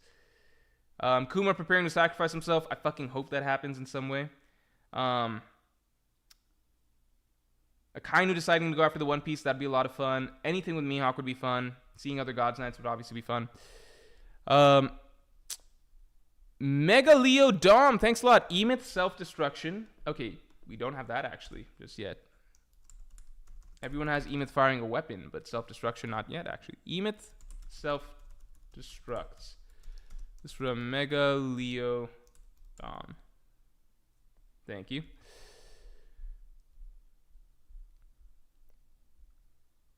Hold on. It's catching up. Also, let's get the stream likes up to 200 because we're almost there. Growth Stonks, thanks for the 5. The final island will be inside a whale in order to suppress the voice of the real poneglyph and prevent users of the voice of all things like Roger from finding it. Oh, that's an interesting idea, man. That's really interesting, especially because, whales have had a lot of significance in One Piece in general, of course. Even down to, the first thing that when they're entering the Grand Line is meeting these whales, the promise for Brook to reunite with the whale. Crocus lived inside a whale. Crocus living inside a whale could fucking hint at Roger's crew having found the final island inside a whale. That'd be interesting. And then the Strahds running into all those fucking whales when they came to the New World. Could be symbolic. English 1D1, thank you for the 5. Bonnie equals Fagarland makes sense because it gives her story a lot more options / chances for us to get to know her in a short time before the end as a crewmate. That's true, because that means that she gets a lot more significance story-wise in Elbaf as well. My feeling, my gut feeling would basically be this is kind of Bonnie's arc because it's Egghead. This is her origin arc for everything, right? There's some Straw Hats where when they join, when Robin first joined the crew, it was in a look it was just you knew that the meat of her storyline was saved for later down the line in the story because Alabasta wasn't really, it had nothing to do with, we barely understood who she was as a character, her past, anything like that, her core conflict. None of that was established in Alabasta. Alabasta was a conflict that was essentially, she was just there physically, location-wise, but everything about who she is, her past, what's her dream, what's her, why does she have that dream? What's her core character conflict? All of that is clearly, her origins are tied to something else, right? We knew that, and that's saved for later, the Enies Lobby arc. Nami, same thing. She's being added in Orangetown, but she has no history or past or any relationship to this Orangetown conflict. She just happens to be there, right? All of that's saved for Arlong Park. Bonnie's not like that, because Bonnie, in Egghead Island, everything about Bonnie is fucking here, right? We're finding out her origins here, the sad death of her parent, right? She grew up on this island, Egghead, right, being brought here for experiments and shit like that. Vegapunk, Kuma, Kizaru, Sentomaru, these are the characters that are tied to her origin story. All of that's being resolved here. Her core character conflict, it's all here. So my feeling and slight worry is that post-Egghead Island, Bonnie will be not as prominent, and she'll just be another one of the Straw Hats come Elbaf. When I think that Bonnie's a character being added this late in the game, and the simple fact that even in her core arc, the Egghead arc, she's not getting, I don't think she got quite as much writing and development time as I would have liked personally, compared to at least a lot of the other Straw Hats. So I would love for the potential that actually some of her storyline can continue on into the next arc if she's related to Shanks in some way. I would love that possibility. So, you know, I hope it's possible. Juin02, thanks for the 2. Who's stronger, 12-year-old Shanks or 12-year-old Bonnie? 12-year-old Bonnie, because 12-year-old Shanks... No, I mean, I don't fucking know. 12-year-old Shanks or 12-year-old Bonnie. I just don't know if we were supposed to view Shanks as that strong as a kid. Like, Luffy wasn't that strong as a kid. Like, put it this way. Bonnie right now, as a 12-year-old, can stomp vice admirals, right? Like, vice admirals. She's just tearing through them. She can help against a Gorosei, right? 12-year-old Bonnie is really, really fucking strong. In fact, she was already at 12 years old. No, at 10 years old, she was one of the strongest pirates in the entire first half of the Grand Line. Like, she was a notorious pirate in the first half of the Grand Line. My feeling is I doubt that Shanks was that strong that early. It's generally not that, like, it's really only freaks of nature like Big Mom or Kaido that are physically that strong at that young of an age. And with other more normal human characters like a Luffy, like an Ace or a Shanks or a Zoro, right? They progress at a more normal rate. You know what I mean? Like they grow into they grow into being that strong over time, right? But they're not that strong right off the bat. I just don't think that there's anything to suggest that Shanks would have been that strong at that age, and that's just because Bonnie's got, like, it's essentially freaks of nature, and then Bonnie's this strong because she has a fruit that allows her to be that strong at a very young age. So I don't think it would make sense for Shanks to just be that insanely powerful, because, I don't know, like, Luffy, Ace, Zoro, we've seen, like, these younger characters in their youth. It's more of a natural progression, right? Sabo, all these guys, right? It just takes time, at least from what we've seen. Like, if you're just a normal fucking fighter and don't have some broken ass fruit, and you're not some freak of nature like a Big Mom or Kaido, then I think just the normal progression rate makes more sense.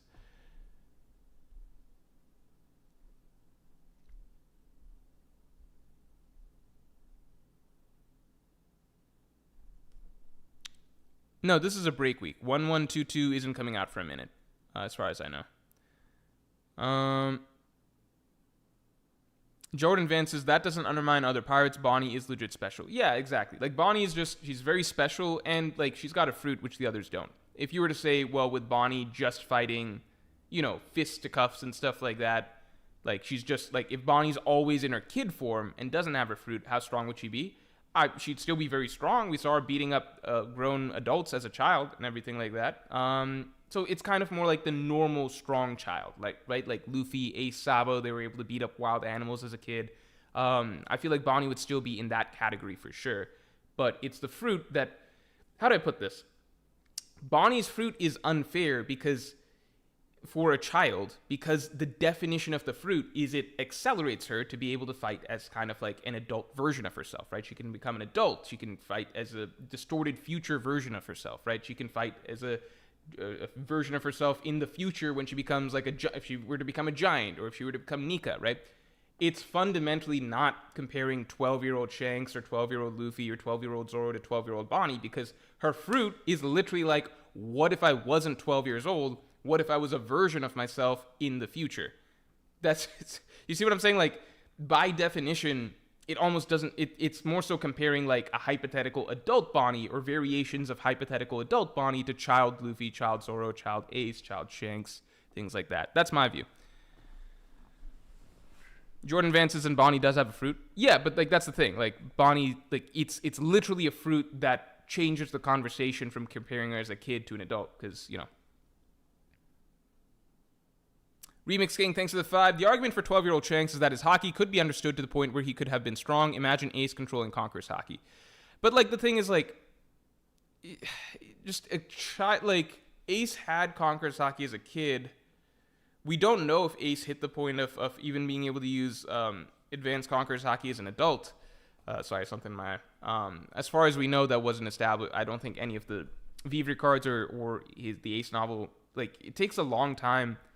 Just because you unlock Conqueror's Haki as a kid, like Ace or Doflamingo did, doesn't mean you ever grow up to even just be able to use advanced Conqueror's Haki, right? I don't imagine Shanks being an advanced Conqueror's Haki user at 12 years old. I just feel like that just goes... I put Shanks in the same category as these other guys, right? Like a Luffy, an Ace, a Zoro, like those type of young figures, right? They probably have a normal ass trajectory to their growth, right? Maybe some unlock Conqueror's Haki and stuff earlier, and by their teens they're fairly strong. They're able to use different types of Haki and everything like that. But they're not hitting their prime where they're Yonko level and such till they're in young adulthood and onwards, as far as I can tell.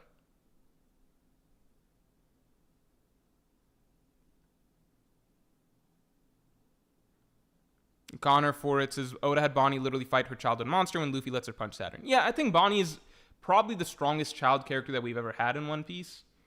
It's hard to scale Big Mom, because Bonnie can do things like Big Mom's biggest thing. She was fucking up the giants at 5 years old, but those were the shitty giants. It wasn't like fucking Dory and Broggy. Bonnie can fuck up giants now. I'm sure she could literally turn into giants if she wants. Like she can easily fuck up giants, right? But the difference is that Big Mom was 5 years old. I don't know how you compare like 10-year-old Big Mom to 12-year-old Bonnie. It's hard to compare. But what was I saying? Yeah, no, just that Bonnie's probably the strongest, outside of maybe Big Mom, Bonnie's probably the strongest child we've ever had, but that's because her fruit is a fruit that says, well, what if you were an adult instead of a child? You know what I mean?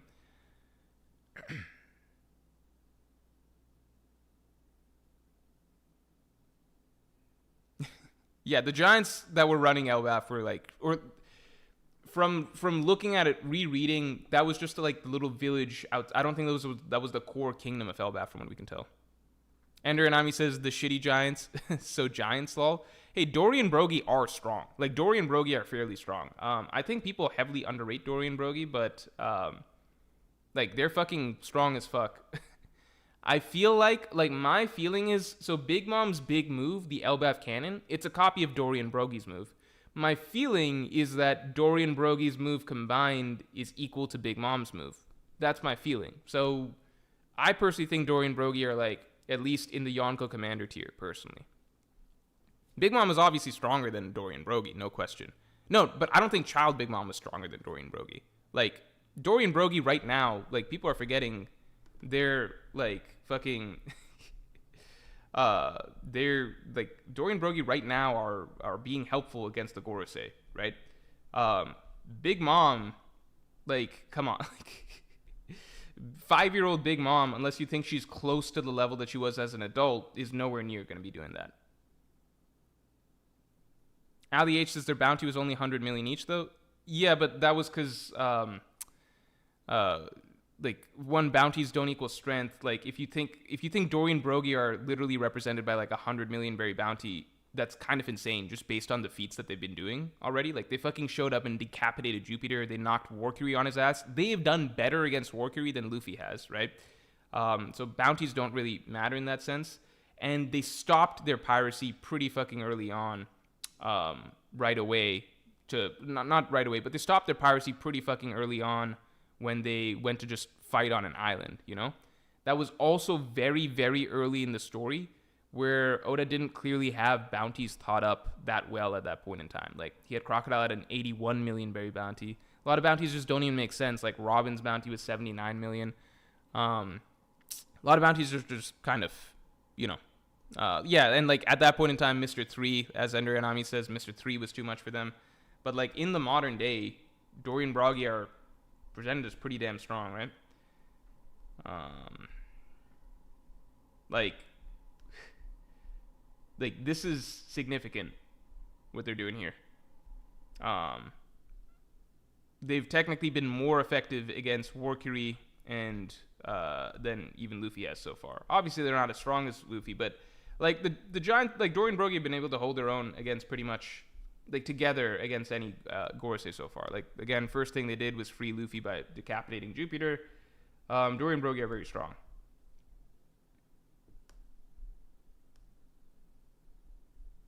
Justin Holland, what's up? Thanks for the 5. 1, wild guess, Elders and Nika are filmed live as one last shot in the dark. Screw you from Vegapunk. Ooh, that'd be good. You've been talking about that for a minute too, I know. Two, what white-eyed KO Saturn in your opinion? Let me get to that in a second. Hold on. Elders / Nika are visually live broadcasted to the world. You're asking what was the thing that actually knocked out Saturn?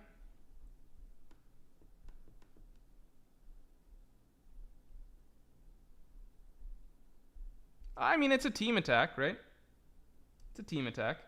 So it's both their attacks together, right? I think just an overload of damage was probably enough to do it. The regeneration is now a question, because it's the ocean is the situation that they got to deal with. We're going to find out here. Like, how much does the ocean play into Saturn's regenerative abilities? I think it's just a combo of overwhelming damage, right? So, like, you know, I think Luffy's probably doing the bulk of the damage here, but Bonnie's getting her hit in as well, and it's symbolic and feels good, right? Also, let's get the streamlights up to 200 real quick, because we're almost there. Lars Caesar, thanks for being a Pirate King tier member for 4 months. Happy One Piece Day, Mork. If not too vague, people on the final panel of the... Wait, is today One Piece Day? Wait, fuck. Didn't Akash Panda tell me today's One Piece Day or something like that and to plan the stream around that? What's happening? What's happening on One Piece Day? Is anything happening? Is anything happening right now that we got to be reporting on?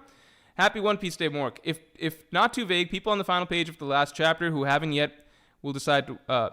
people on the final... Oh, I see what you're saying. So you're saying that people like... Your prediction is that people such as... so everyone in the top row said they want One Piece, right? Someone like Akainu, Dragon, Emu, Sabo. So these guys are going to say that they want the One Piece. Next chapter cuts between most of them making that decision. Okay, so I'm going to give you a... Because we've kind of flirted with that already. I think somebody else, like Akainu already mentioned going after the One Piece. So I'm going to give you... I'm going to let you get in on this, but I'm going to mark it so that you kind of have a larger prediction here, basically, if that makes sense. So... I can mark you down for a bigger prediction, which is basically next. Okay. Next chapter is about remaining major players committing to going after the One Piece, and that's from Lars Caesar. And for this one, it has to be several. So, for example, if it's just Akainu, that's not going to cut it. It's got to be several. So several of them do it, you win. Akash Panda says the celebration is on August 9th to 10th. Oh, okay, so it's not One Piece Day. It's not One Piece Day. Thank you. I got worried there. I was like, what's happening? Thanks, Akash Panda. Always reliable as fuck. Sheriff Laffy... First of all, a lot of you people... Okay, so Sheriff Laffy, let me say this right now. This stream has been filled with a lot of people saying shit like, I just became a member, don't know who gifted it, etc. For those of you who don't know, there is a solid chance that it was Sheriff Laffy who gifted you your membership. It may very well have been 02657, but it also may very well have been Sheriff Laffy, because Sheriff Laffy also fucking piled on...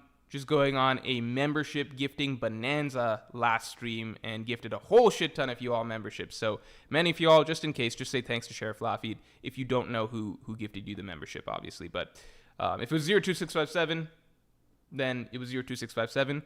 But if you know it was Sheriff Laffy, then just say your thanks to Sheriff Laffy. And just say thanks in general, because, you know, it's nice of him to come through and do that. So Sheriff Laffy, thanks again for last stream. Thank you for the 5 here.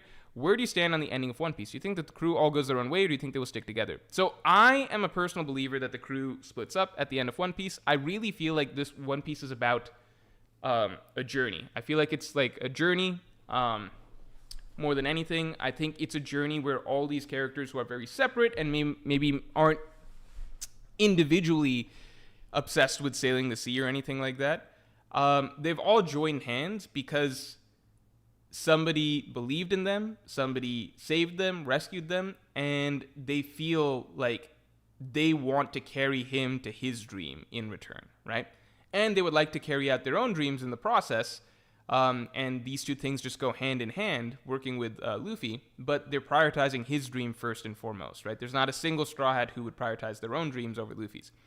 So ultimately, I feel like that is the story that's painted out for them. This is a cast of characters who have decided to embark on a journey to accomplish, first and foremost, their savior's role, or their savior's goal, and then their own goals. And I think once they hit the end of that and all these things tie together in a nice bow, and then this whole new open world likely opens up with the sea levels lowering and everything, and the world is just a very different place, and everything that could be accomplished is accomplished, and they've come to the end of their journey, I do think that there will be a parting of ways where they've all done it, right? They've all done it. They literally can't... I think the fact that the sea levels will lower is a big indicator, in fact, that the Strats might split up at the end, because there's not going to be things to sail anymore, right? There'll be continents, right? There'll be new masses of land to explore. It's not going to be defined by seafaring at that point. You know what I mean?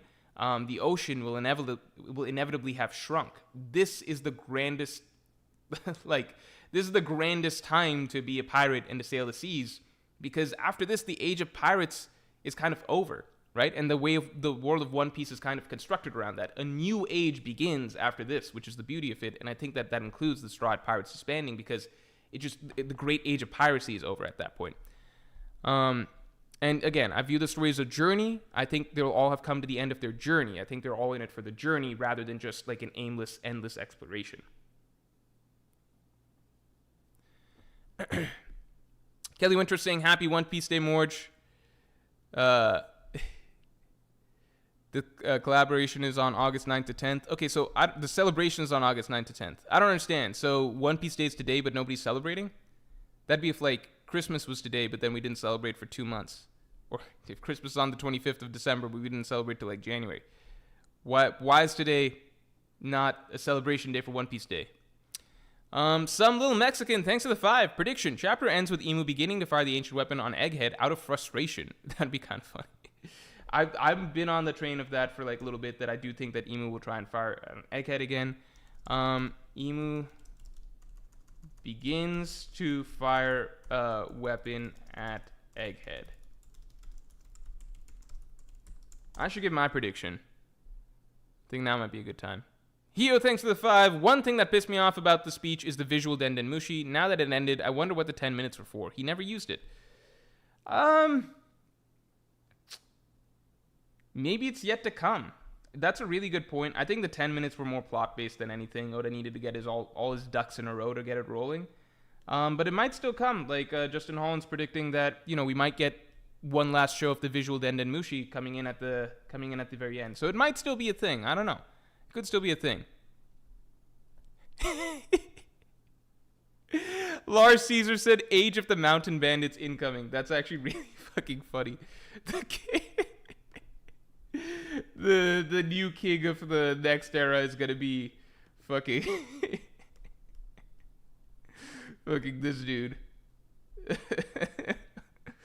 We are bandits. The world's strongest mountain bandit, Higuma. I'm gonna be the king of the mountain bandits. That's actually really funny. Oh fuck, we're 4 likes away from 200 likes. Let's get the stream likes up to 200 real quick. We're right there. I'm a pirate. Thanks for the 10. It would be, I think it would be cool if Lilith was the last surviving Vegapunk and was somehow able to reabsorb all the Vegapunk personalities through Punk Records, bringing back the original Vegapunk. I love that idea just because Okay, so on the one hand, I feel like it can't happen, it shouldn't happen, because I think it'd be too broken for the Strats to have the true, actual, full-power Vegapunk on their ship. It's just too much, because, like, Vegapunk can invent anything, just do anything, like, there's just too much utility packed into one man. You know what I mean? Like, it's just too much, and I think it makes Franky look like a total fucking joke, right? Who knows? He could even infringe on Chopper's situation, right? Because Vegapunk was able to cure a lot of what Bonnie's ailment was, right? Vegapunk cured Bonnie's ailment, is that right? Let's see here. I mean, I know he cured it. I just don't know if it was, like, framed as an ailment or some sort of genetic thing. Like, would Vegapunk does that make Vegapunk a better doctor than even Chopper? I don't know.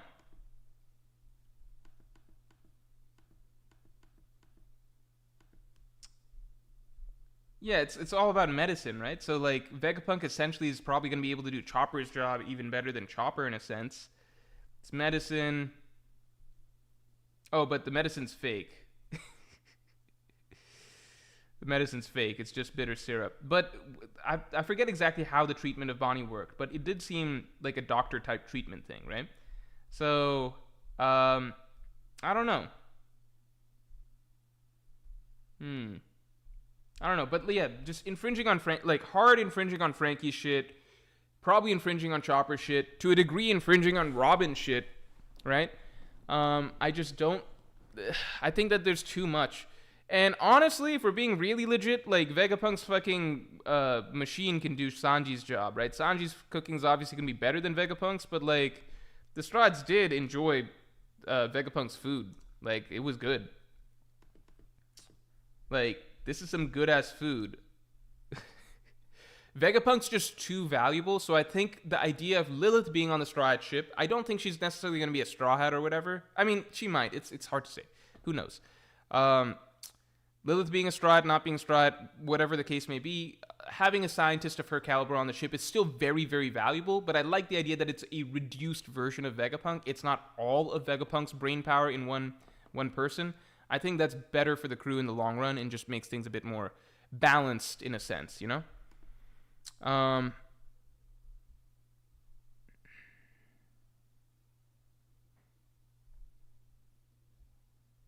Let me ask this. Is Lilith going to join? Could Lilith be a Straw Hat?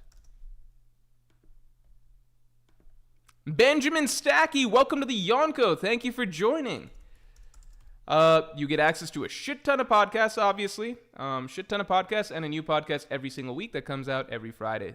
Thank you so much for the support, man.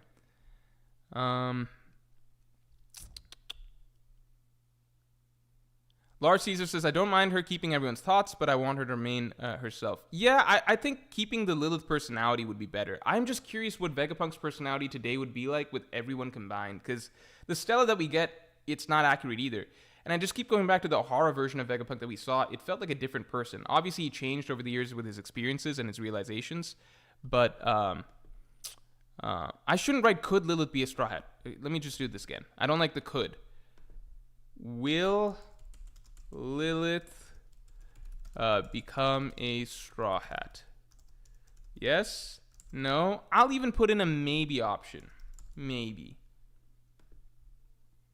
Don't know why I'm doing a maybe option. But maybe. Yeah, could is a dumb way to phrase things.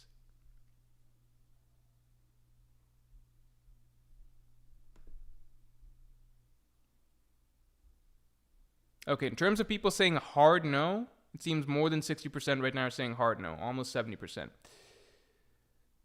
60% saying hard no. 60-40 split. About a quarter of people think it's like a possibility.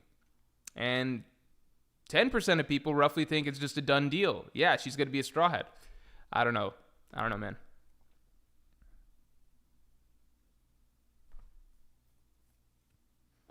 Yeah, her role would be scientist. Her role is pretty straightforward. Her role would be scientist. Trying to think.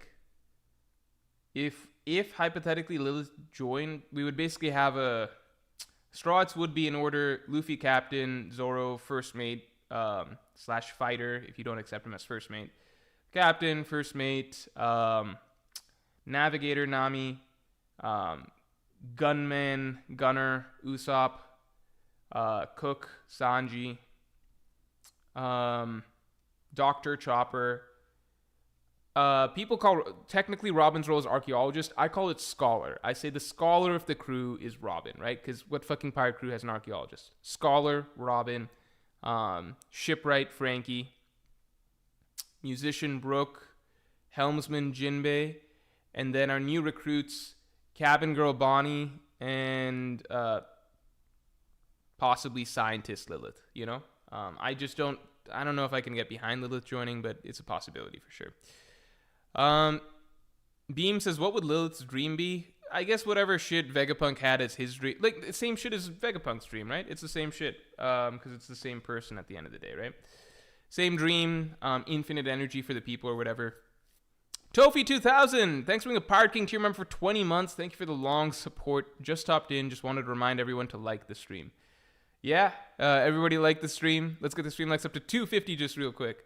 Rainstorm says Lilith's dream is to create the internet. That was basically what Vegapunk... This hasn't been talked about as much. What happened here, right? So Vegapunk talked about... where was it? It was like he was talking a lot about like the idea of creating an internet, and it just didn't really like it shifted from two things, right? So first he's talking about infinite energy, right? I think he talks about that first, or maybe he talks about what I'm talking about second.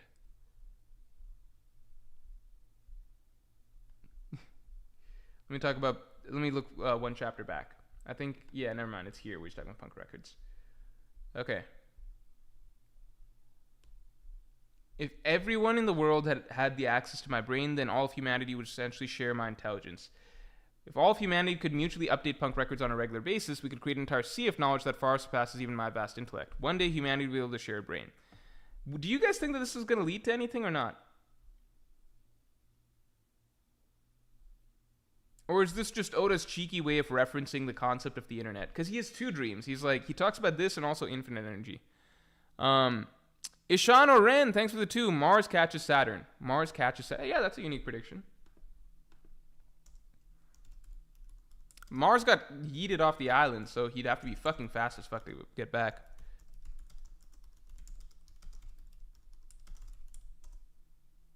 Oh, Not a Pro 64, thanks for the 5. Prediction here. Shanks drops out of the race for One Piece and promotes up-and-comer Rockstar to captain. You remember when, like, Rockstar... Like, I think Luffy had just gotten his 100 million berry bounty and everyone was like, oh, shit, that's, like, a lot. And then Rockstar shows up with a 94 million berry bounty and they treat him like he's fucking... I don't know, like Caribou's younger brother, Koribu. Chris Morales is probably 2-1. Marquez is just a reference. Yeah, it might just be Oda cheekily referencing the concept of the internet. I guess it doesn't have to lead to anything, because it feels like Punk Records is just maybe not going to be that relevant at the end of it all. Rexicity says this already happened in the Void Century. Oh, so you think the Void Century was a thing? Like the internet was a thing in the Void Century. Interesting.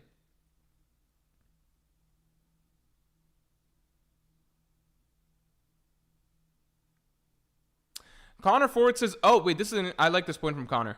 Guys, listen up. I like this comment from Connor.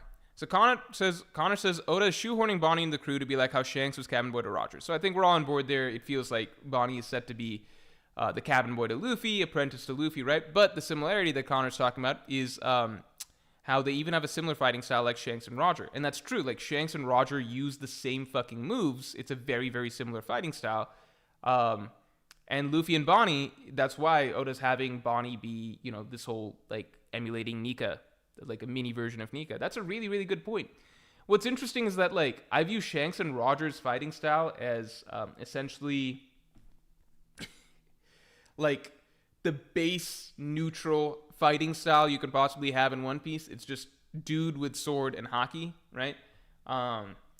Not even like a shit ton of swordsmanship techniques, at least seen so far, like a Zoro or Mihawk. Not to get into swordsman or not swordsmanship shit yet. I'm just saying, like, so far Shanks and Roger, the way they fight, it's literally just like, I got a sword and I just throw haki around, basically. It's so basic. And then Luffy's fighting style is like the total opposite end of the spectrum, like so zany and wacky and creative and outside the box.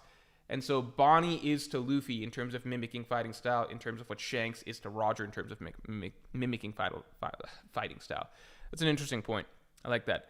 Lobotomy Bob, thanks a lot for your first super ever. I don't think it made it through, so I'm not sure exactly what it was, but I appreciate the support for sure.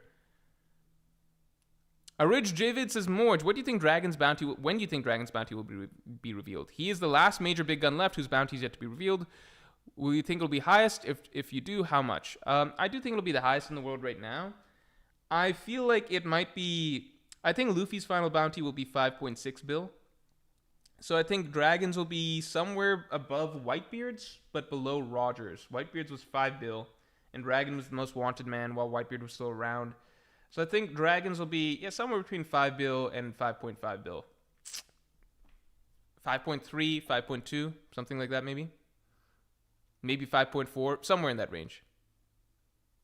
Lars Caesar says, so you're saying Shanks isn't a swordsman? No, I'm not saying that. I'm just saying that he's obviously a swordsman. He uses a sword to fight. I'm just saying he seems very basic so far in terms of how he fights.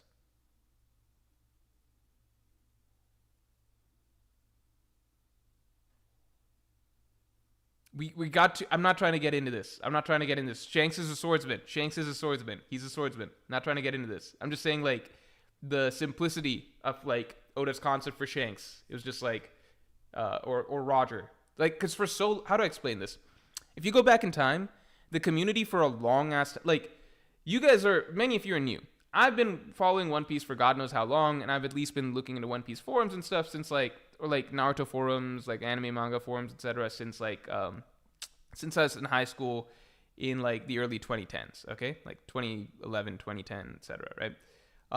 For so fucking long, people were curious, what is Roger's ability? Like, what did Roger do? A lot of people speculated Roger might have had Luffy's fruit, the Goma Goma no Mi. There were so many speculations as to what Roger's fruit is.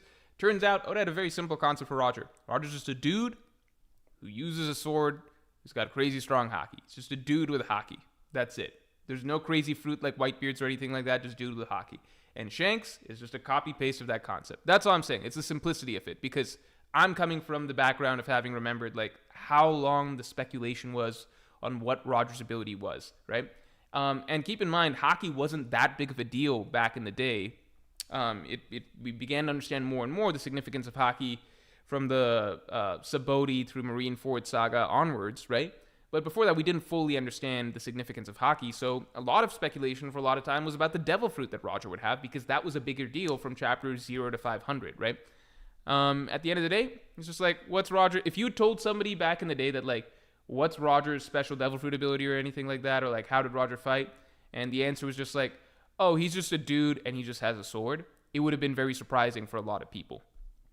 Justin Holland, thanks for the 5. Kuma gets ready to sacrifice himself one last time for Straw Hats and Bonnie. Unfortunately, dude, we do have Kuma preparing to sacrifice himself here for Michael Bisley, but let's see the other predictions. Lilith for Revolutionary Army, I think I could see that. Mentoring Body, I think, Lilith for Revolutionary Army, I think that would be a nice fit, a nice clean fit for her joining for the Revolutionary Army. I think, especially if she carries up too much of Vegapunk's intelligence, we don't know proportionally, like, is it just a 6th? Who knows? Or even less than a 6th, a 7th? I don't know. It's hard to say. Mentoring Bonnie could help mature Luffy a bit more. You know, one actually interesting thing that I'm thinking about right now. Maybe Lilith needs to be with the Straw Hats, because when they have Pluton, what if they need a power source for Pluton? I do believe that Franky will build Pluton at some point, but what if they need a power source for it? Would you need Lilith also to create the Mother Flames? Like the world government needs York, like the Celestial Dragons need York to create Mother Flames? Justin Holland's also saying mentoring Bonnie could help Luffy mature a bit more. It could, but at the same time, I feel like, I don't know if that's going to be that big of a deal, because this isn't the first time we've seen this. I feel like Luffy mentoring Momonosuke has already been a major facet of Luffy's journey. Not major facet, it's been a recurring occurrence in Luffy's journey ever since fucking Punk Hazard, right? Like, you have that scene with Luffy and Zoe teaching Momonosuke how to stand up for himself. Then when Momonosuke gets captured by Kanjuro, Luffy's kind of like encouraging Momonosuke, yeah, be brave, stand up for yourself, etc. Then when it's time for Luffy and Momonosuke to go up and fight Kaido, Luffy's encouraging him, like, yeah, you need to be the one to try and, like, fight Kaido, fight back yourself, etc. When Luffy's counting on Momonosuke to move the island for him so he can defeat Kaido. I think we've seen all these beats already, and I don't really see any new it's never like I felt like that was character development for Luffy. It was just Luffy finding himself in a new position, where before he was kind of like, you know, he wasn't as established, as strong. He was coming up in the world, learning things, learning how to be himself, a leader, all of that. The post-time skip Luffy largely much more mature already, much stronger, much wiser in terms of how he's leading people in general. And that just naturally extends to how he treats like a Bonnie or a Momonosuke in terms of how he's getting them to step up and bring out the best of themselves. So I don't think it necessarily necessitates any new character growth for Luffy, because I think he's already there. It's just opportunities for Luffy to show his growth, you know, how much he's matured. Yeah. Sorry.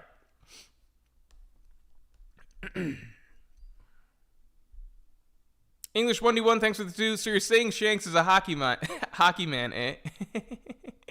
Black Lightning says, so you're saying Haki's not a part of swordsman. Okay, guys, leave me alone. Haki's a part of swordsmanship. It's like probably the most important part of swordsmanship. Leave me alone. Leave me alone. You guys are seizing this opportunity. Leave me alone. Shanks is a hockey man, eh? Black Lightning says, you think Shanks is hiding a hockey arm for his boxing? Well, I think hockey arm is obviously hockey arm isn't a weird Okay, Shanks is a swordsman, obviously, but like a hockey arm is not a weird thing to say. Hockey arms are a thing. It's literally a thing. We know it's a fucking thing. It's a thing that exists. It's been a thing since fucking pre-time skip. Ashura is a thing. I still don't know why Haki Susanoo is a joke. This is fucking creating more. Like, this is fucking it. This is Zoro creating more arms and shit. This is it. He's doing it. He's doing some shit. Like, this is it. I don't know what people want to say. It's 9 cuts. If you go back and look at the shit that Zoro does, it's 9 things, you know? He has 9 slashes associated with his attacks. Obviously, this only left 1 scar, but there's been other times Zoro's done attacks with multiple weapons that only leave like 1 wound.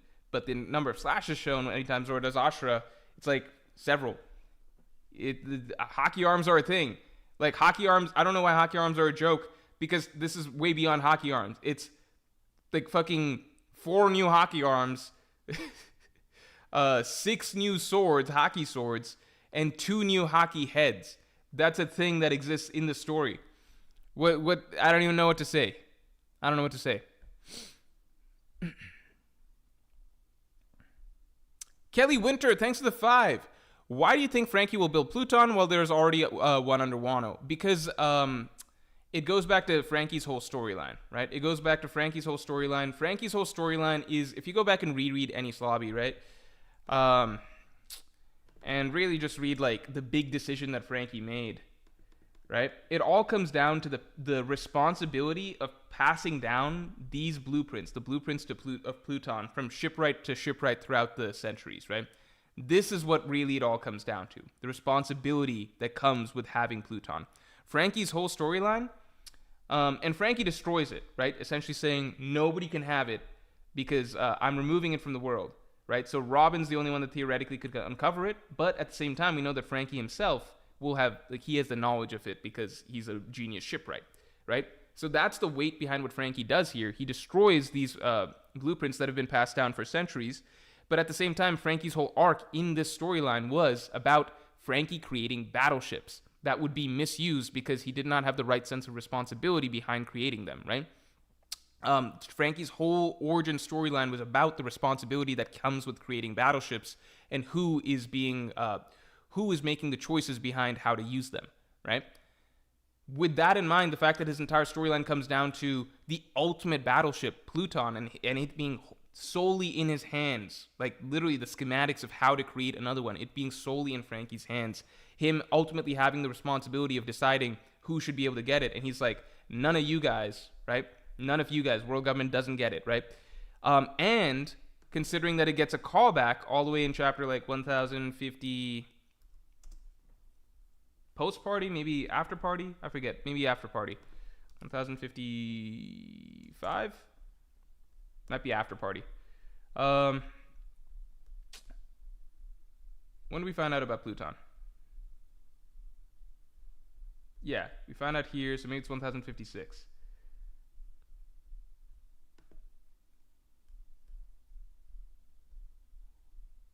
Yeah.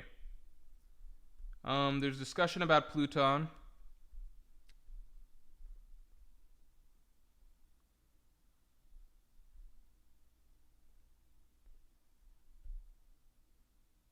The one Franky burned the plans for.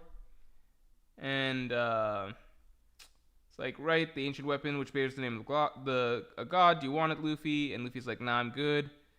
I feel like this implies that Franky could just make it, right? Unless this is Robin speaking. But it sounds as though Franky could just make it. At least, is this Franky speaking or Robin speaking? See, first Robin's speaking. Then Franky says, can't believe that thing actually exists. The one that Franky burned the plans for. That's right, the ancient weapon Pluton, which bears the name of a god. You want it, Luffy? Nah, I'm good. That's what I figured, but it makes me wonder, why did Oden want to unleash such a thing? Does the anime make clear who's talking here? Can somebody ask, was Franky speaking here or was Robin speaking here? I'm kind of curious about that.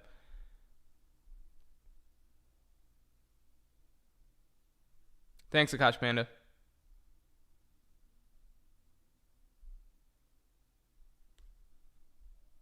Okay, so it's Robin speaking here, so it's not as though Franky's implying he could make it. But at the same time, overall, Franky's whole arc is based around Pluton, right? Down to when they're uncovering its existence again. It's based around Pluton, the responsibility of creating weapons, including great battleships. Franky's the last shipwright to have the Pluton blueprints, and he ultimately decides to destroy it. I think one, it would be good if some other, and in the first place, like, the idea of Pluton was that, okay, if a Pluton is unleashed by some bad guys, then another one has to be able to be created so that it can be stopped, right, to counteract the existing Pluton, right? That was a plotline established at Enies Lobby. So to begin with, the whole idea of, like, another Pluton being able to be made via blueprints, it went to the idea that, like, in theory, in this story, a Pluton, like the original Pluton, could be released, and therefore good guys would need the means to be able to create a counter Pluton to fight against it. I think that goes into two pieces, right? One, the simple fact that it's more exciting for the story if a bad guy is able to get their hands on Pluton, like a Blackbeard or something like that, right? World Government already has Uranus, Strats have Shirahoshi. If Strats got Shirahoshi and the existing Pluton, it would be kind of like, you know, like, it's too easy almost. I think it's a cool twist if Blackbeard is able to get his hands on Pluton. In which case, it would follow through on all the story writing of Enies Lobby of, like, the concept that, hey, if Pluton falls into the hands of evil, that's why we need the blueprints of a second Pluton so that that can be made to combat the existing Pluton. And that plays perfectly into Franky's storyline, the responsibility he had with the blueprints being passed down to him, yada, yada, yada. So that's my main thing. Dylan A asked a great question, but I got some super answer first. I'm going to answer your question just real quick, because I like it. Who are the Yonko of the NBA? I think the Yonko of the NBA right now, I think Jokic, obviously. I think LeBron still, just based on Team USA, what he's been doing. But LeBron he's a Yonko in the sense that he's like, it's actually fucking perfect. You could not come up with a better analogy, right?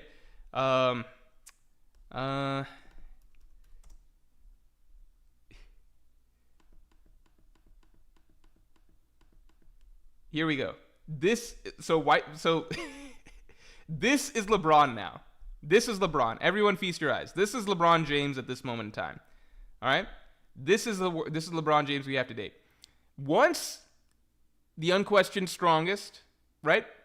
For years after Roger died, and so Roger's era ended, and then the next 2 decades, it was called Whitebeard's era, right? They refer to this as Whitebeard's era, right? This is LeBron James right now, all right? This is him. He's still a Yonko.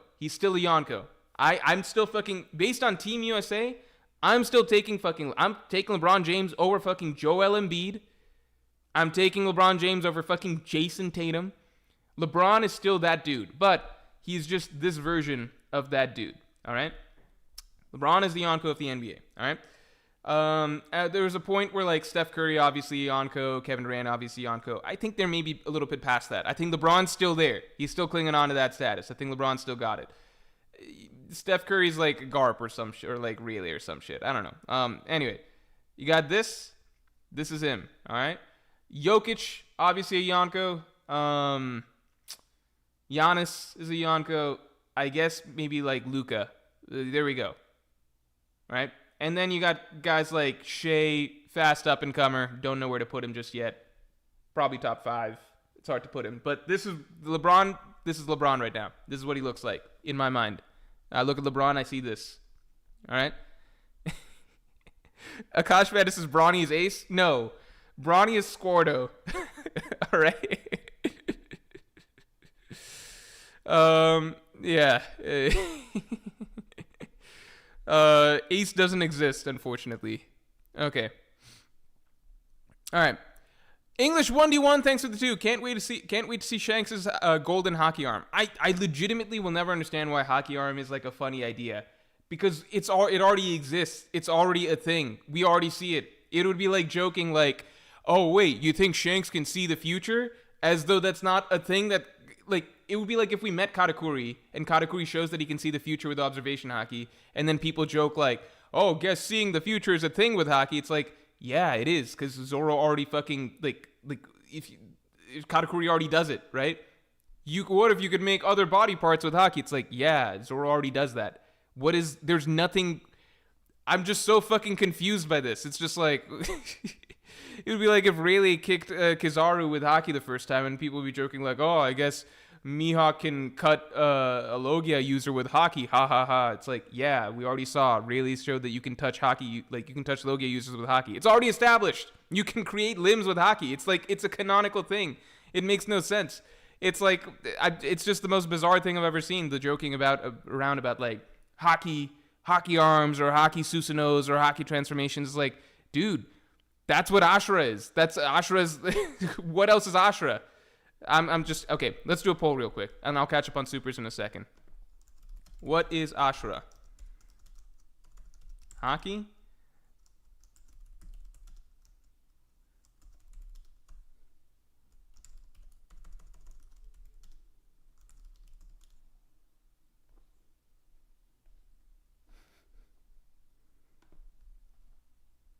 All right. Mr. 9 says it's not confirmed to be Haki, though. Okay, so if it's not Haki, I would love to explain to you, what is it? What is it? Is it magic? Do you legitimately think it's Zoro magic? There are legitimately 40% of people that think it's Zoro magic. This is insane. I think people are joking, though, for the record with this, as far as I understand. Because it would be kind of insane if people legitimately think it's Zoro magic, but... if you think that there's just like one type of magic in the world and it's just Zoro magic and the only thing he can do is Haki, because remember, nobody else in the world does magic. There's no such thing as magic in One Piece. It's all Haki. Even things that are unexplained like mantra turn out to be Haki. But yeah, maybe Zoro can just do magic and he's a wizard. You know, he's just a wizard, the only wizard. He's the only Harry Potter in the One Piece world, and everybody else is running around doing Haki. But Zoro accidentally, like, he's actually he should be in Hogwarts or some shit. Anyway, moving on from here, because I assume most people are voting for Zoro Magic as a joke. All right, moving on. Let me catch up real quick. Akash Panda, thanks for being a Yonko tier member for a month, and obviously thanks for the support for like God knows how long. One showcase of Luffy's development that's not talked about often enough is when he's willingly taking responsibilities of Fishman Island despite his love for freedom. I don't know if that's new development. Well, no, that's true. He's like, Fishman Island is my turf. I don't know if that's new development, because Luffy will always like look out for his friends, right? He'll always look out for his friends. He'll always, like, he has essentially just, like, if his friends are in trouble, he's like, okay, I'm gonna take Kokoyashi Village back from you, Arlong, right? Like, Vivi Alabasta's in trouble, I'm gonna get this country back for you, Vivi. Like, he does stuff like that. I think putting the island under his protection, that's cool, like, long term. But at the same time, it's not really different than just saying, like, these people are my friends. If they're in trouble, I'm gonna come back and save them, right? Like, it's the same way when Vivi got caught. He was like, Vivi's my friend. I'm gonna go to Marijua and fuck him up over there. And so it was like, no, hold your horses, right? I don't view that as anything new. It's literally just, like, for Luffy, it's just saying, like, they're my friends, right? They're my friends, and Luffy now understands how Yonko should work. Like, he's like, if I say that they're under my protection, that means that other people are not going to come after them as much, right? So I don't know if that's real development, because it's nothing new from Luffy. He's always been like, oh, if I hear that one of my friends is in danger, I'm going to go and save them. That's pretty much all it is, right? So in a sense, he's always been bound by that, but he's free to do that, right? He wants to be free to be able to always go and help his friends. English 1D1, thanks for the 10. I don't think he'll build Pluton, but I could see him incorporating parts into the Sunny with Lilith's help. Still banking on Transformer Sunny like his bounty poster.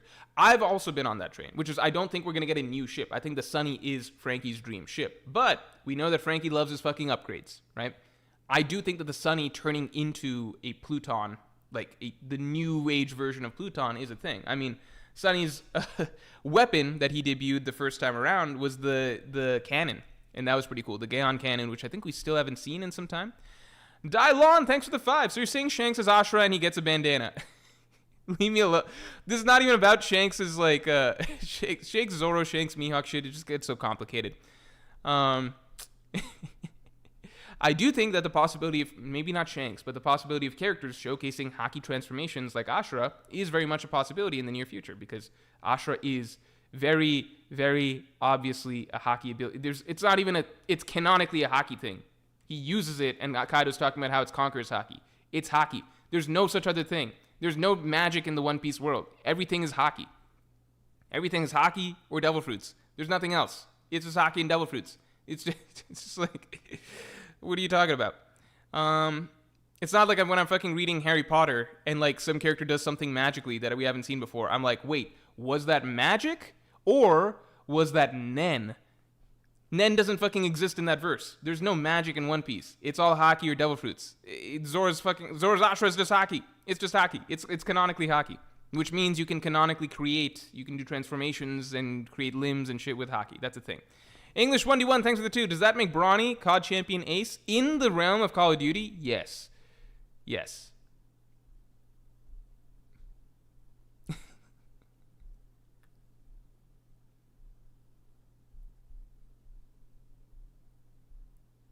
Hi, thanks for the 2. This means Mihawk is no excuse. Hashtag fraud watch. Okay, we're not we're not getting into Shanks Mihawk shit because it just derails every stream forever. Some little Mexican, thanks for the 5. Cool. Now make a list of the up-and-coming rookies / supernovas of the NBA. I mean, I could quickly do that. I think what do you call? Oh, by the way, Jason Tatum, if I were to categorize him as somebody right now, it would be fucking like a Marine, like Akainu or something like that. No, not Akainu. That's too good for him. Some Marine. Basically, I view the Celtics winning as not the product of Jason Tatum being so good, because it wasn't. He was ass.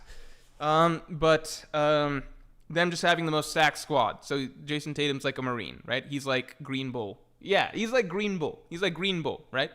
It's like, yeah, he's strong. He's like Admiral level, but like, you know, ultimately he got carried to a championship because the Marines just have the most strong quality fighters, not because Jason Tatum's that good. Up and coming rookies / supernovas of the NBA, Anthony Edwards. In a sense, Luka Doncic is that too, right? Like, what do you call up and coming? Luka Doncic, Shea, who I've been forced to respect recently. I still think Zion's got a ton of potential. I'm really impressed with Zion. What he put in the plans and everything this year. I just think if he commits a bit more to being healthy and focused, like he carried the Pelicans the second half of the season. He was phenomenal. He was like a top player. It's just he's been slept on for so long because he's been underperforming for so long. But it's not because of his capabilities. It's just because how committed he is to staying in shape. Yeah, obviously Anthony Edwards, Tyrese Halliburton, I guess. I don't like that dude. Jalen Brunson. Yeah, Luka. Yeah, I think Luka still counts as up and coming personally. English 1D1, thanks a lot for the 2. Ashura equals Zoro magic equals ancestors manifested, Pin Zoro #1. I could see that. I could see it be a product of Pin Zoro's legacy, just some bloodline element. Remix King, thanks for the 2. Zoro went to Magi and learned magic. Zoro was lost. That's funny. Ms. Golden Week? Golden Week's not magic. It's just painting. Golden Week's just painting.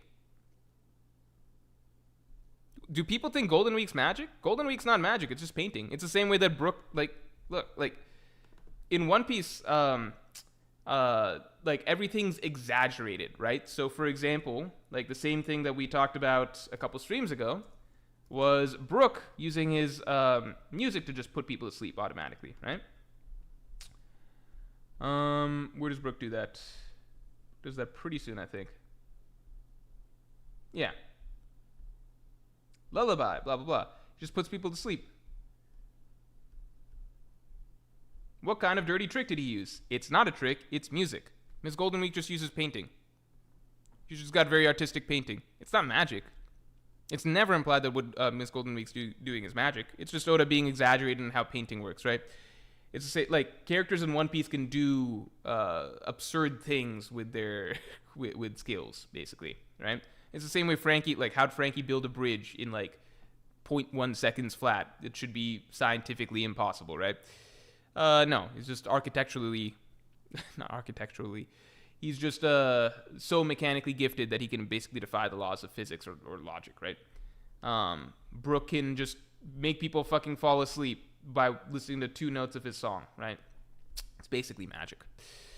Ms. Golden Week's painting can basically influence people to influence people's emotions so severely, right?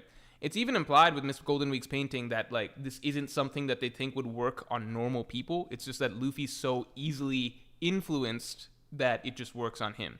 It's just an extension of what Django's hypnosis was just a few arcs back, you know? It's just a more effective version of that. Hio, thanks for the 5. Here's a hypothetical. If Robin loses an arm, could she replace that arm constantly with her Devil Fruit like Bonnie does with the age? Yeah, I think so. I think it would just take effort, though, because Devil Fruits do drain stamina, I think, at a certain point. No, actually, that's not true, because, like, some Devil Fruits you can just have up 24/7 and it does nothing. Like, Big Mom's fruit doesn't take any energy for... Like, she runs the whole island just with the fruit on autopilot. Gecko Moria does the same thing. Sugar, same thing.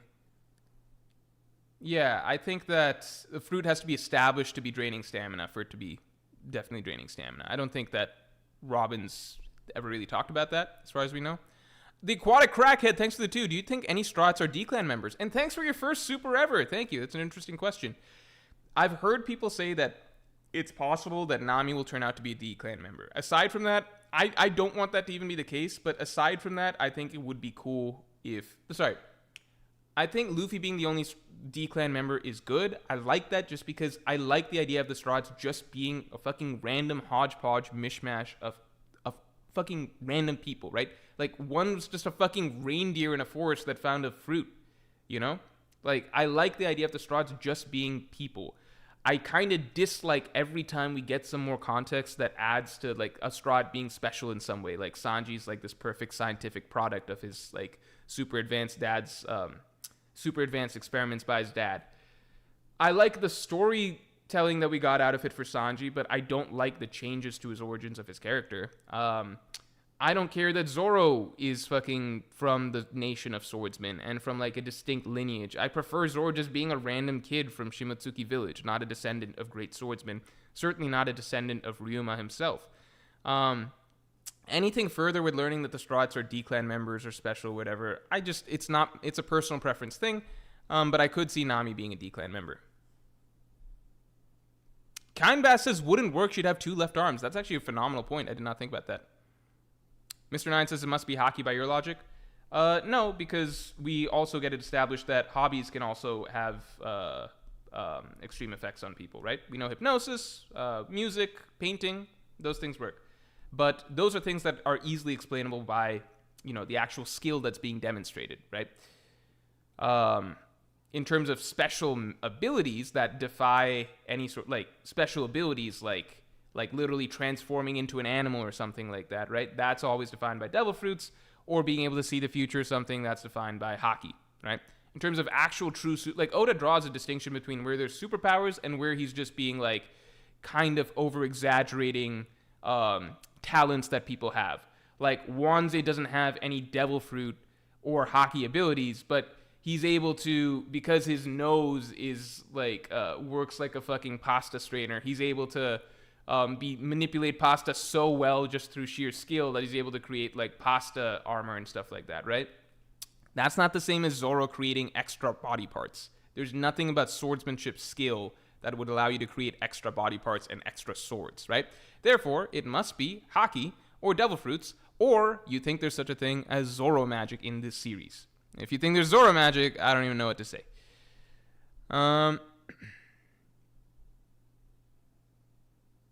Growth Stonks, thanks for the 5. Just like Zoro can manifest 9 arms, Ms. Golden Week can manifest anything she can dream of, and in her cover story using hypnosis and magic. Let's read the Ms. Golden Week cover story to figure that out. Because that's an interesting point. I don't remember her manifesting anything that she thinks of. I just remember her being able to do a lot with painting. But I don't remember her cover story well. Let's pull that up in a second.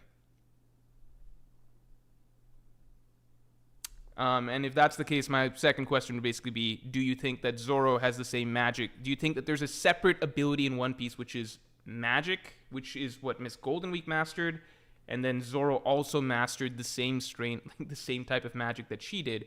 Or do you think it might be slightly more likely that Zoro is using Haki? I don't know.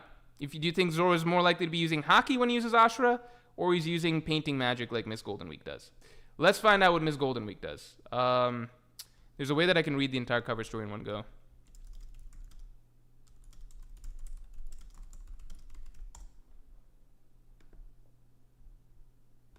All right, here we go.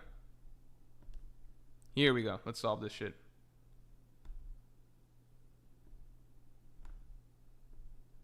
Hello?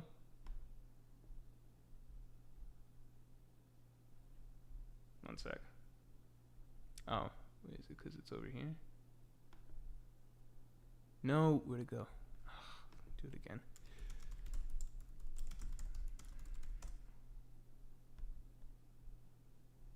Come on. Alright. Alright, let's look at this whole thing. Alright, so they're on the island. Something. She paints something here. Paints influence.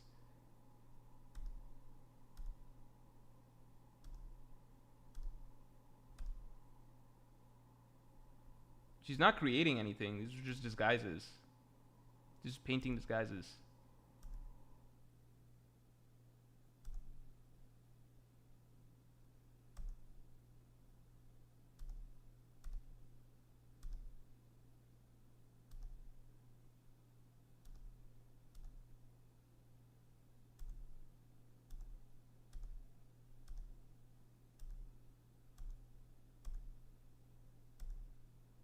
Captured. Where's the breakout again?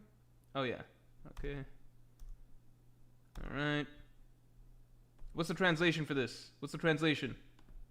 I remember she does this. You calling this magic?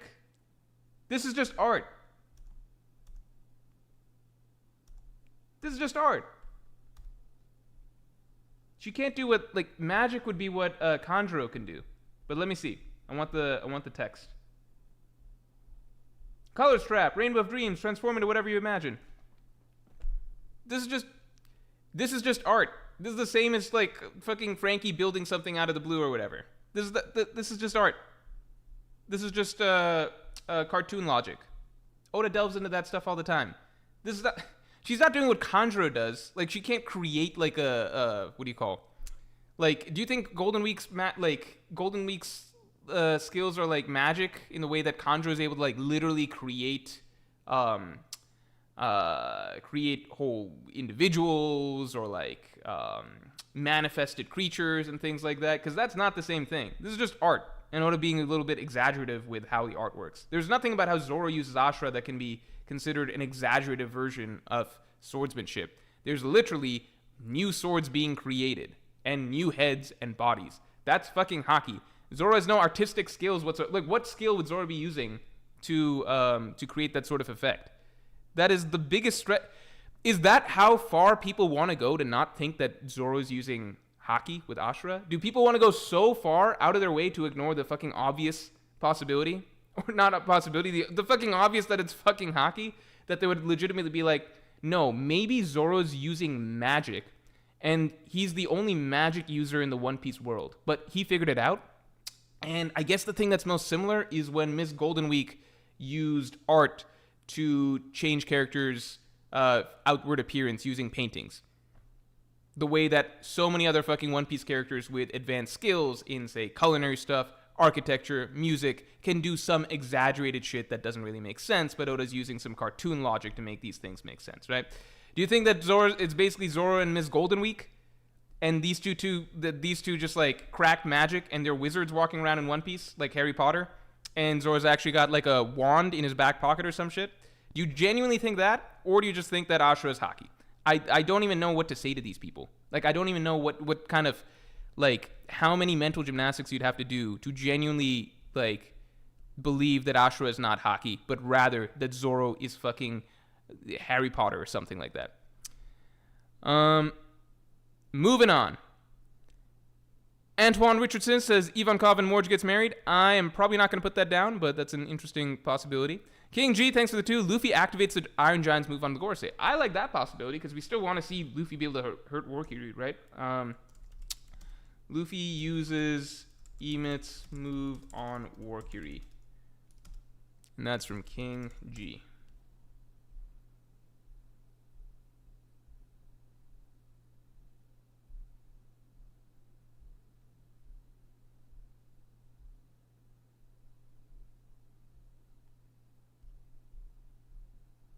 Growth Stonks, thanks for the 5. Shanks is a one-arm, been the true strongest wielder of the blade, is not Mihawk, but is instead Shanks' twin brother, Shiv, the sword god. No! No! We're not getting into this. Mihawk's the strongest... Come on, Mihawk's the strongest swordsman. Let's just leave him alone. Mihawk's the strongest swordsman. Let him have the title. That's his thing. Shiv, the sword god. Shanks' twin brother, Shiv, the sword god. That's funny. Dodlon, thanks for the 2. So you're saying there's no magic? Not even in Shanks? Everything in One Piece so far is explained by either Haki or Devil Fruits. Anything that's like a true superpower. Oh, I should do a prediction. Let me do a prediction. Okay. Let me do my prediction, and then we might call the stream right there.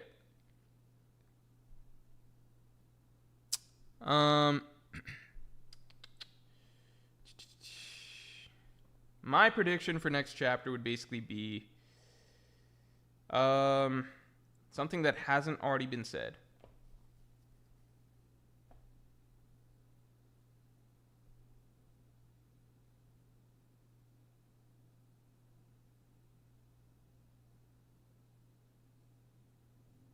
Okay, I guess the only thing I can say with Zoro and Ashura is that, like, for me, the thing that always throws me is that people are like, if I ask, like, how is Zoro creating Ashura, right? Can I ask that? How is Zoro creating Ashura, if not for...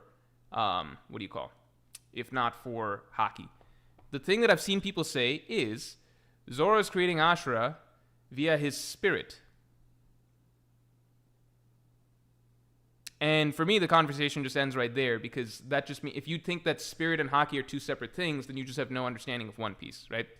If you're saying it's spirit, then you're basically saying Zoro's creating Ashura with Haki, because Ashura is your fucking spirit manifested. That's the definition of Haki. If you go back to Rayleigh's explanation in chapter 500, whatever the fuck, 977, 597, right? So I just don't understand.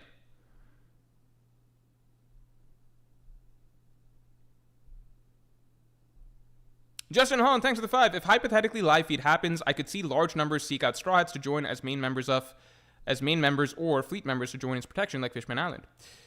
Oh, that could be interesting. A lot of people wanting to join the Straw Hat crew for protection. I could see that. Yeah, I could definitely see that. I wonder if this expands the Straw Hat Empire in some way. Deshaun the Champ Hampton, thanks for the 2. Us believing Zoro magic equals you thinking the raid will fail. Okay, well, in that case, we can both be wrong, right? I was wrong about the raid failing. You guys are wrong about Zoro magic, right? Black Lightning, thanks for the 5. Are you saying Zoro pre-time skip unlocked a Conqueror's Haki so strong it became physical, but Kaido, Roger, Whitebeard couldn't do the same? Interesting, but I say no. You're basing it purely on what you have decided the logic of the One Piece world's power system needs to work by. We both know that Oda is wildly inconsistent with how he determines when a character should be able to or not be able to get Haki, right? Because in the same way, I could say, well, Zoro pre-time skip, without ever being taught or anything like that, he seemingly used the second level of armament Haki based on Hyogoro's explanation of how Ryo works in Wano, right? To cut Mr. One.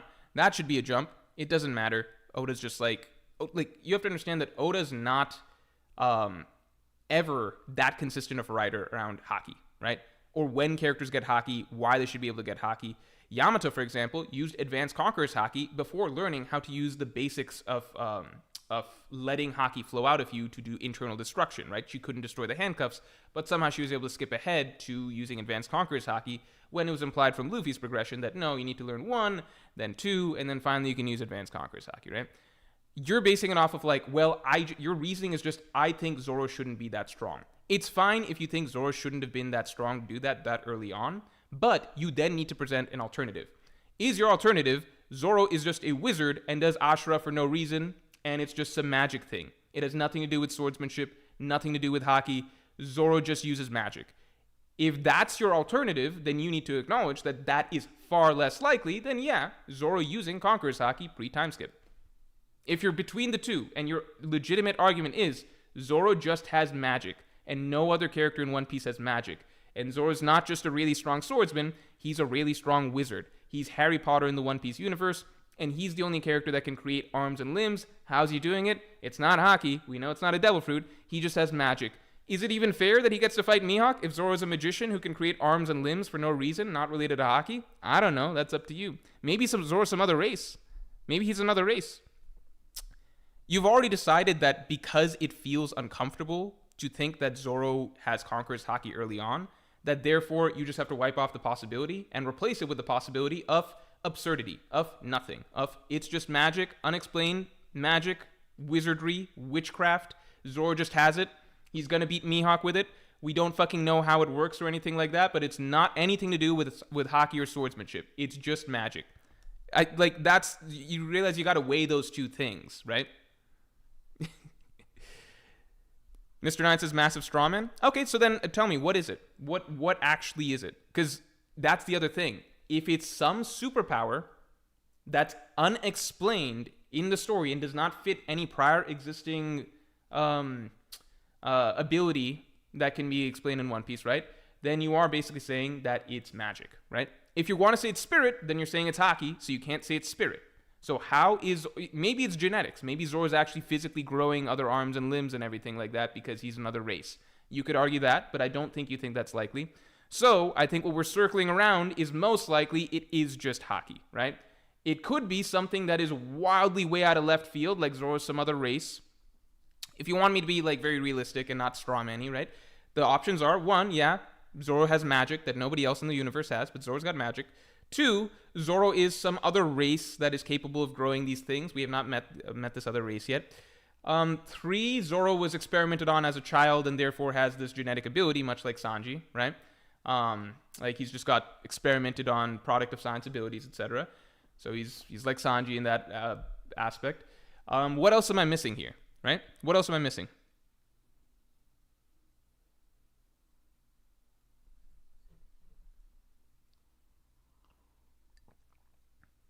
Prophet says Zoro is a buccaneer, and their special ability is that they can control their spirit, which is why Kuma is moving and Zoro can manifest his spirit.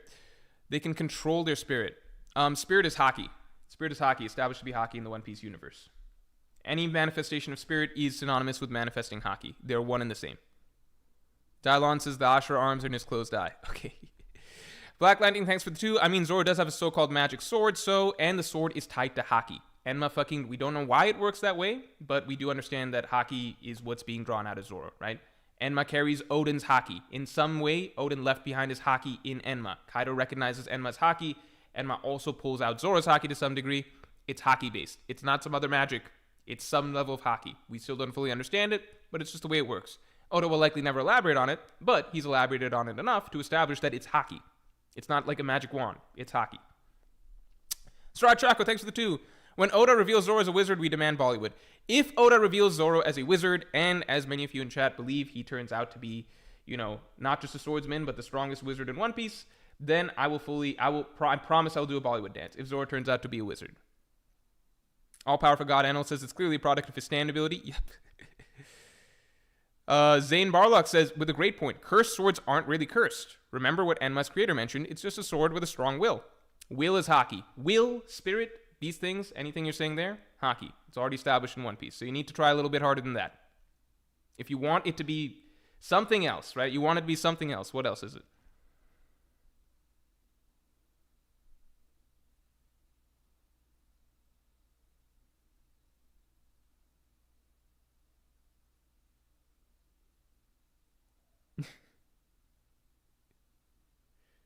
Akash Panda says, Morj, please explain Clabutterman with just Haki or Devil Fruits. Ship develops a will of its own, a spirit of its own, right? Because you can interpret it as something like the straw hat, like, it's all spirit based, right? So as long as it's all spirit based, we can tie it to Haki because we understand that Haki, will, those things are larger than life. That is the magic of the One Piece world. It's Haki, spirit, will type stuff, right?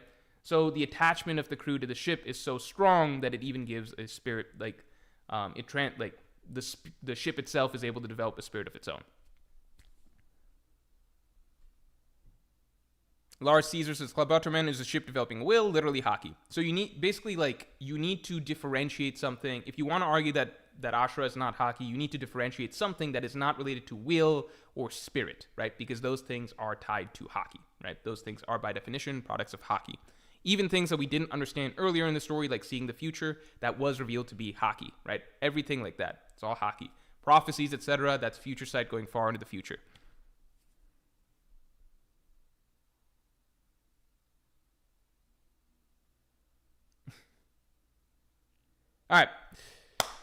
All right, everybody. All right.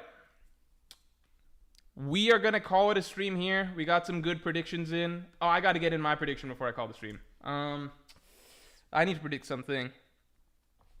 Fuck.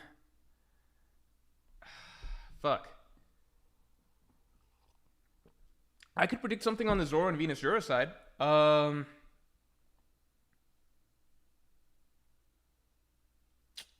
Just because that's what we're talking about here. How about this? Zoro clearly uses advanced, conquers Haki again. Oh no, let's be more bold. Zoro uses King of Hell mode against Venus Juro. I don't really think this is gonna happen. I just don't feel like I feel like we're gonna keep going in the flow of the speech and focus on the giant and everything like that. But it could be. It's a fun thing, and we're talking about Zoro a lot here. Supersonic Squad, thanks for being a Pirate King tier member for 10 months. Sorry if my predictions are late, but I'm guessing the broadcast ends with Vegapunk saying the name of the ancient kingdom. Broadcast ends with Vegapunk saying the name of the... Oh, that's a good prediction. Let's throw that in. Yeah. You came in just in the nick of time.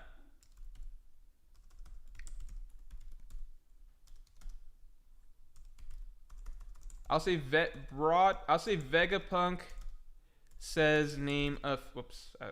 Reverse this order. Vegapunk says name of ancient kingdom. I'm not saying broadcast ends just because that's too broad, but saying name of the ancient kingdom I like. Francisco Mas, thanks for being a Pirate King tier member for 21 months. Always good to see you, man. Hi, Morj, just entered the stream. What do you think will happen next chapter and beyond? Personally, I think the final stages of One Piece arcs are tough to predict, and the Egghead has been wildly unpredictable. It's weird because I think, like, in the past, many One Piece arcs, like, finales have been very predictable. People will joke about Wano, but I think the Nika moment was that was the really unpredictable part. But the rest of it was so predictable that I predicted that the raid would fail, because I just felt like this was just absurdly easy of a resolution to the story, right? Largely, I just felt there was a million reasons, but I felt like story structure-wise, this was just bullshit, right? So, before that, Dressrosa, I think the way Dressrosa went down, pretty straightforward, right? Like, everybody gets their fights. Zoro beats Pika. Luffy beats Doflamingo, right? Like, Fishman Island. Like, there's pieces that are unclear, but usually the same stuff happens. I'd say the two arcs in recent memory that were wildly, like, Luffy's fighting the big bad guy, everybody else is fighting the littler guys, etc. And then there's some moving parts that might happen, like, oh no, Noah's falling on the island, or like the Sea Kings are gonna come, or like Fujitori's helping stop the Birdcage. Like, there's gonna be pieces that are unpredictable, but I think generally once we get to a certain phase in One Piece arcs, they're fairly predictable. Like in Wano, the big twist was the whole Luffy turning into awakening and turning into Nika thing, right? But aside from that, everything went how most people predicted, which was Zoro beats King, Sanji beats Queen, Straw Hats beating Beast Pirates, Law and Kid finish up their fight with Big Mom, yada yada yada, right? In Egghead, I think Whole Cake was the really unpredictable one because we just didn't fucking know. Like, it felt like the arc had ended at the tea party, and then it just turned out to have a whole other act where they're just fucking running away from Big Mom, Sanji's baking cake, Luffy Katakuri. A lot of people thought that Luffy would lose to Katakuri. That was a running discussion during that period of time. Nobody knew how it would really tie up, and it ended very open-ended, right? So Whole Cake was really unpredictable. I'd say Egghead has been the next really unpredictable arc that we've had in the post-time skip. I put down my prediction of next chapter. It's not really what if I had to say what I out of the predictions here, what I kind of believe. I think we're gonna get, in the broadest sense, I think we're gonna get some resolution for Saturn. So either it's established that either he dies, or it's established that they don't have devil fruits, and therefore there's something different than than what we've seen. I think that we get something with Emeth in terms of like a big attack or a big move or something like that. I do think Vegapunk's speech might come to a close with one last final reveal, and I think we might get one or two. We might get some cutaways to some of the major characters from last chapter reacting, right? But most people have already talked about those. This is my little prediction. I don't really believe that. I think it'd be cool if we get a Zoro thing next chapter, though. But I do think Egghead's wildly unpredictable, because I think as soon as you're in an arc, I think part of the reason Egghead's so unpredictable is similar to Whole Cake Island, where when you're in a situation where it's unclear who, if at all, is supposed to be Luffy's big opponent, big matchup for the arc. Whole Cake Island, it was unclear all the way down to like suddenly it turned out to be Katakuri. Like many, including myself, thought in Whole Cake Luffy wasn't going to get a serious finale matchup. It was just supposed to be an escape arc. But then it turned out that he got one of the fights of like the longest fight of his life. It went from zero, like no matchup, to the longest fight of his life against Katakuri, and most difficult up to that point, which is a funny twist, right? Like going from no matchup whatsoever for Luffy to like he's probably gonna not actually have a big fight, to the longest, biggest, most difficult fight Luffy's ever had in the entire story. That's a cool twist. But again, most arcs, I feel like usually you can tell who the big bad is, who the Straughts kind of have to fight, what the win condition is. With this, we know the win condition, which is the Straughts escape successfully. So we kind of know that that's going to happen. What we don't know is, okay, to what degree do they actually have to beat the Gorosei? Is there any sort of extended 1v1 we can expect? I don't think so at this point. So what are the final twists that are coming? Like, how does Emeth resolve? How does Kizaru resolve? Are we done with big crazy things happening, or is there supposed to be some more major twists before the Straughts make their escape? I don't know. All right, guys. We are going to call it here. Thank you very, very much for tuning in, everybody. This was a really fun stream. Yeah, we got a shit ton of predictions in. And yeah, so as a reminder, if you got yours correct, if you're one of the winners, then watch out for next chapter review, where you will be shouted out and added to the list, the long-running list of people who have won in the past. And of course, you'll be made a mod in the following stream. So watch out for next stream, especially if you got your stuff correct. But yeah, that's it for this one, everyone. Thank you very, very much. And yeah, I'll talk to you all later.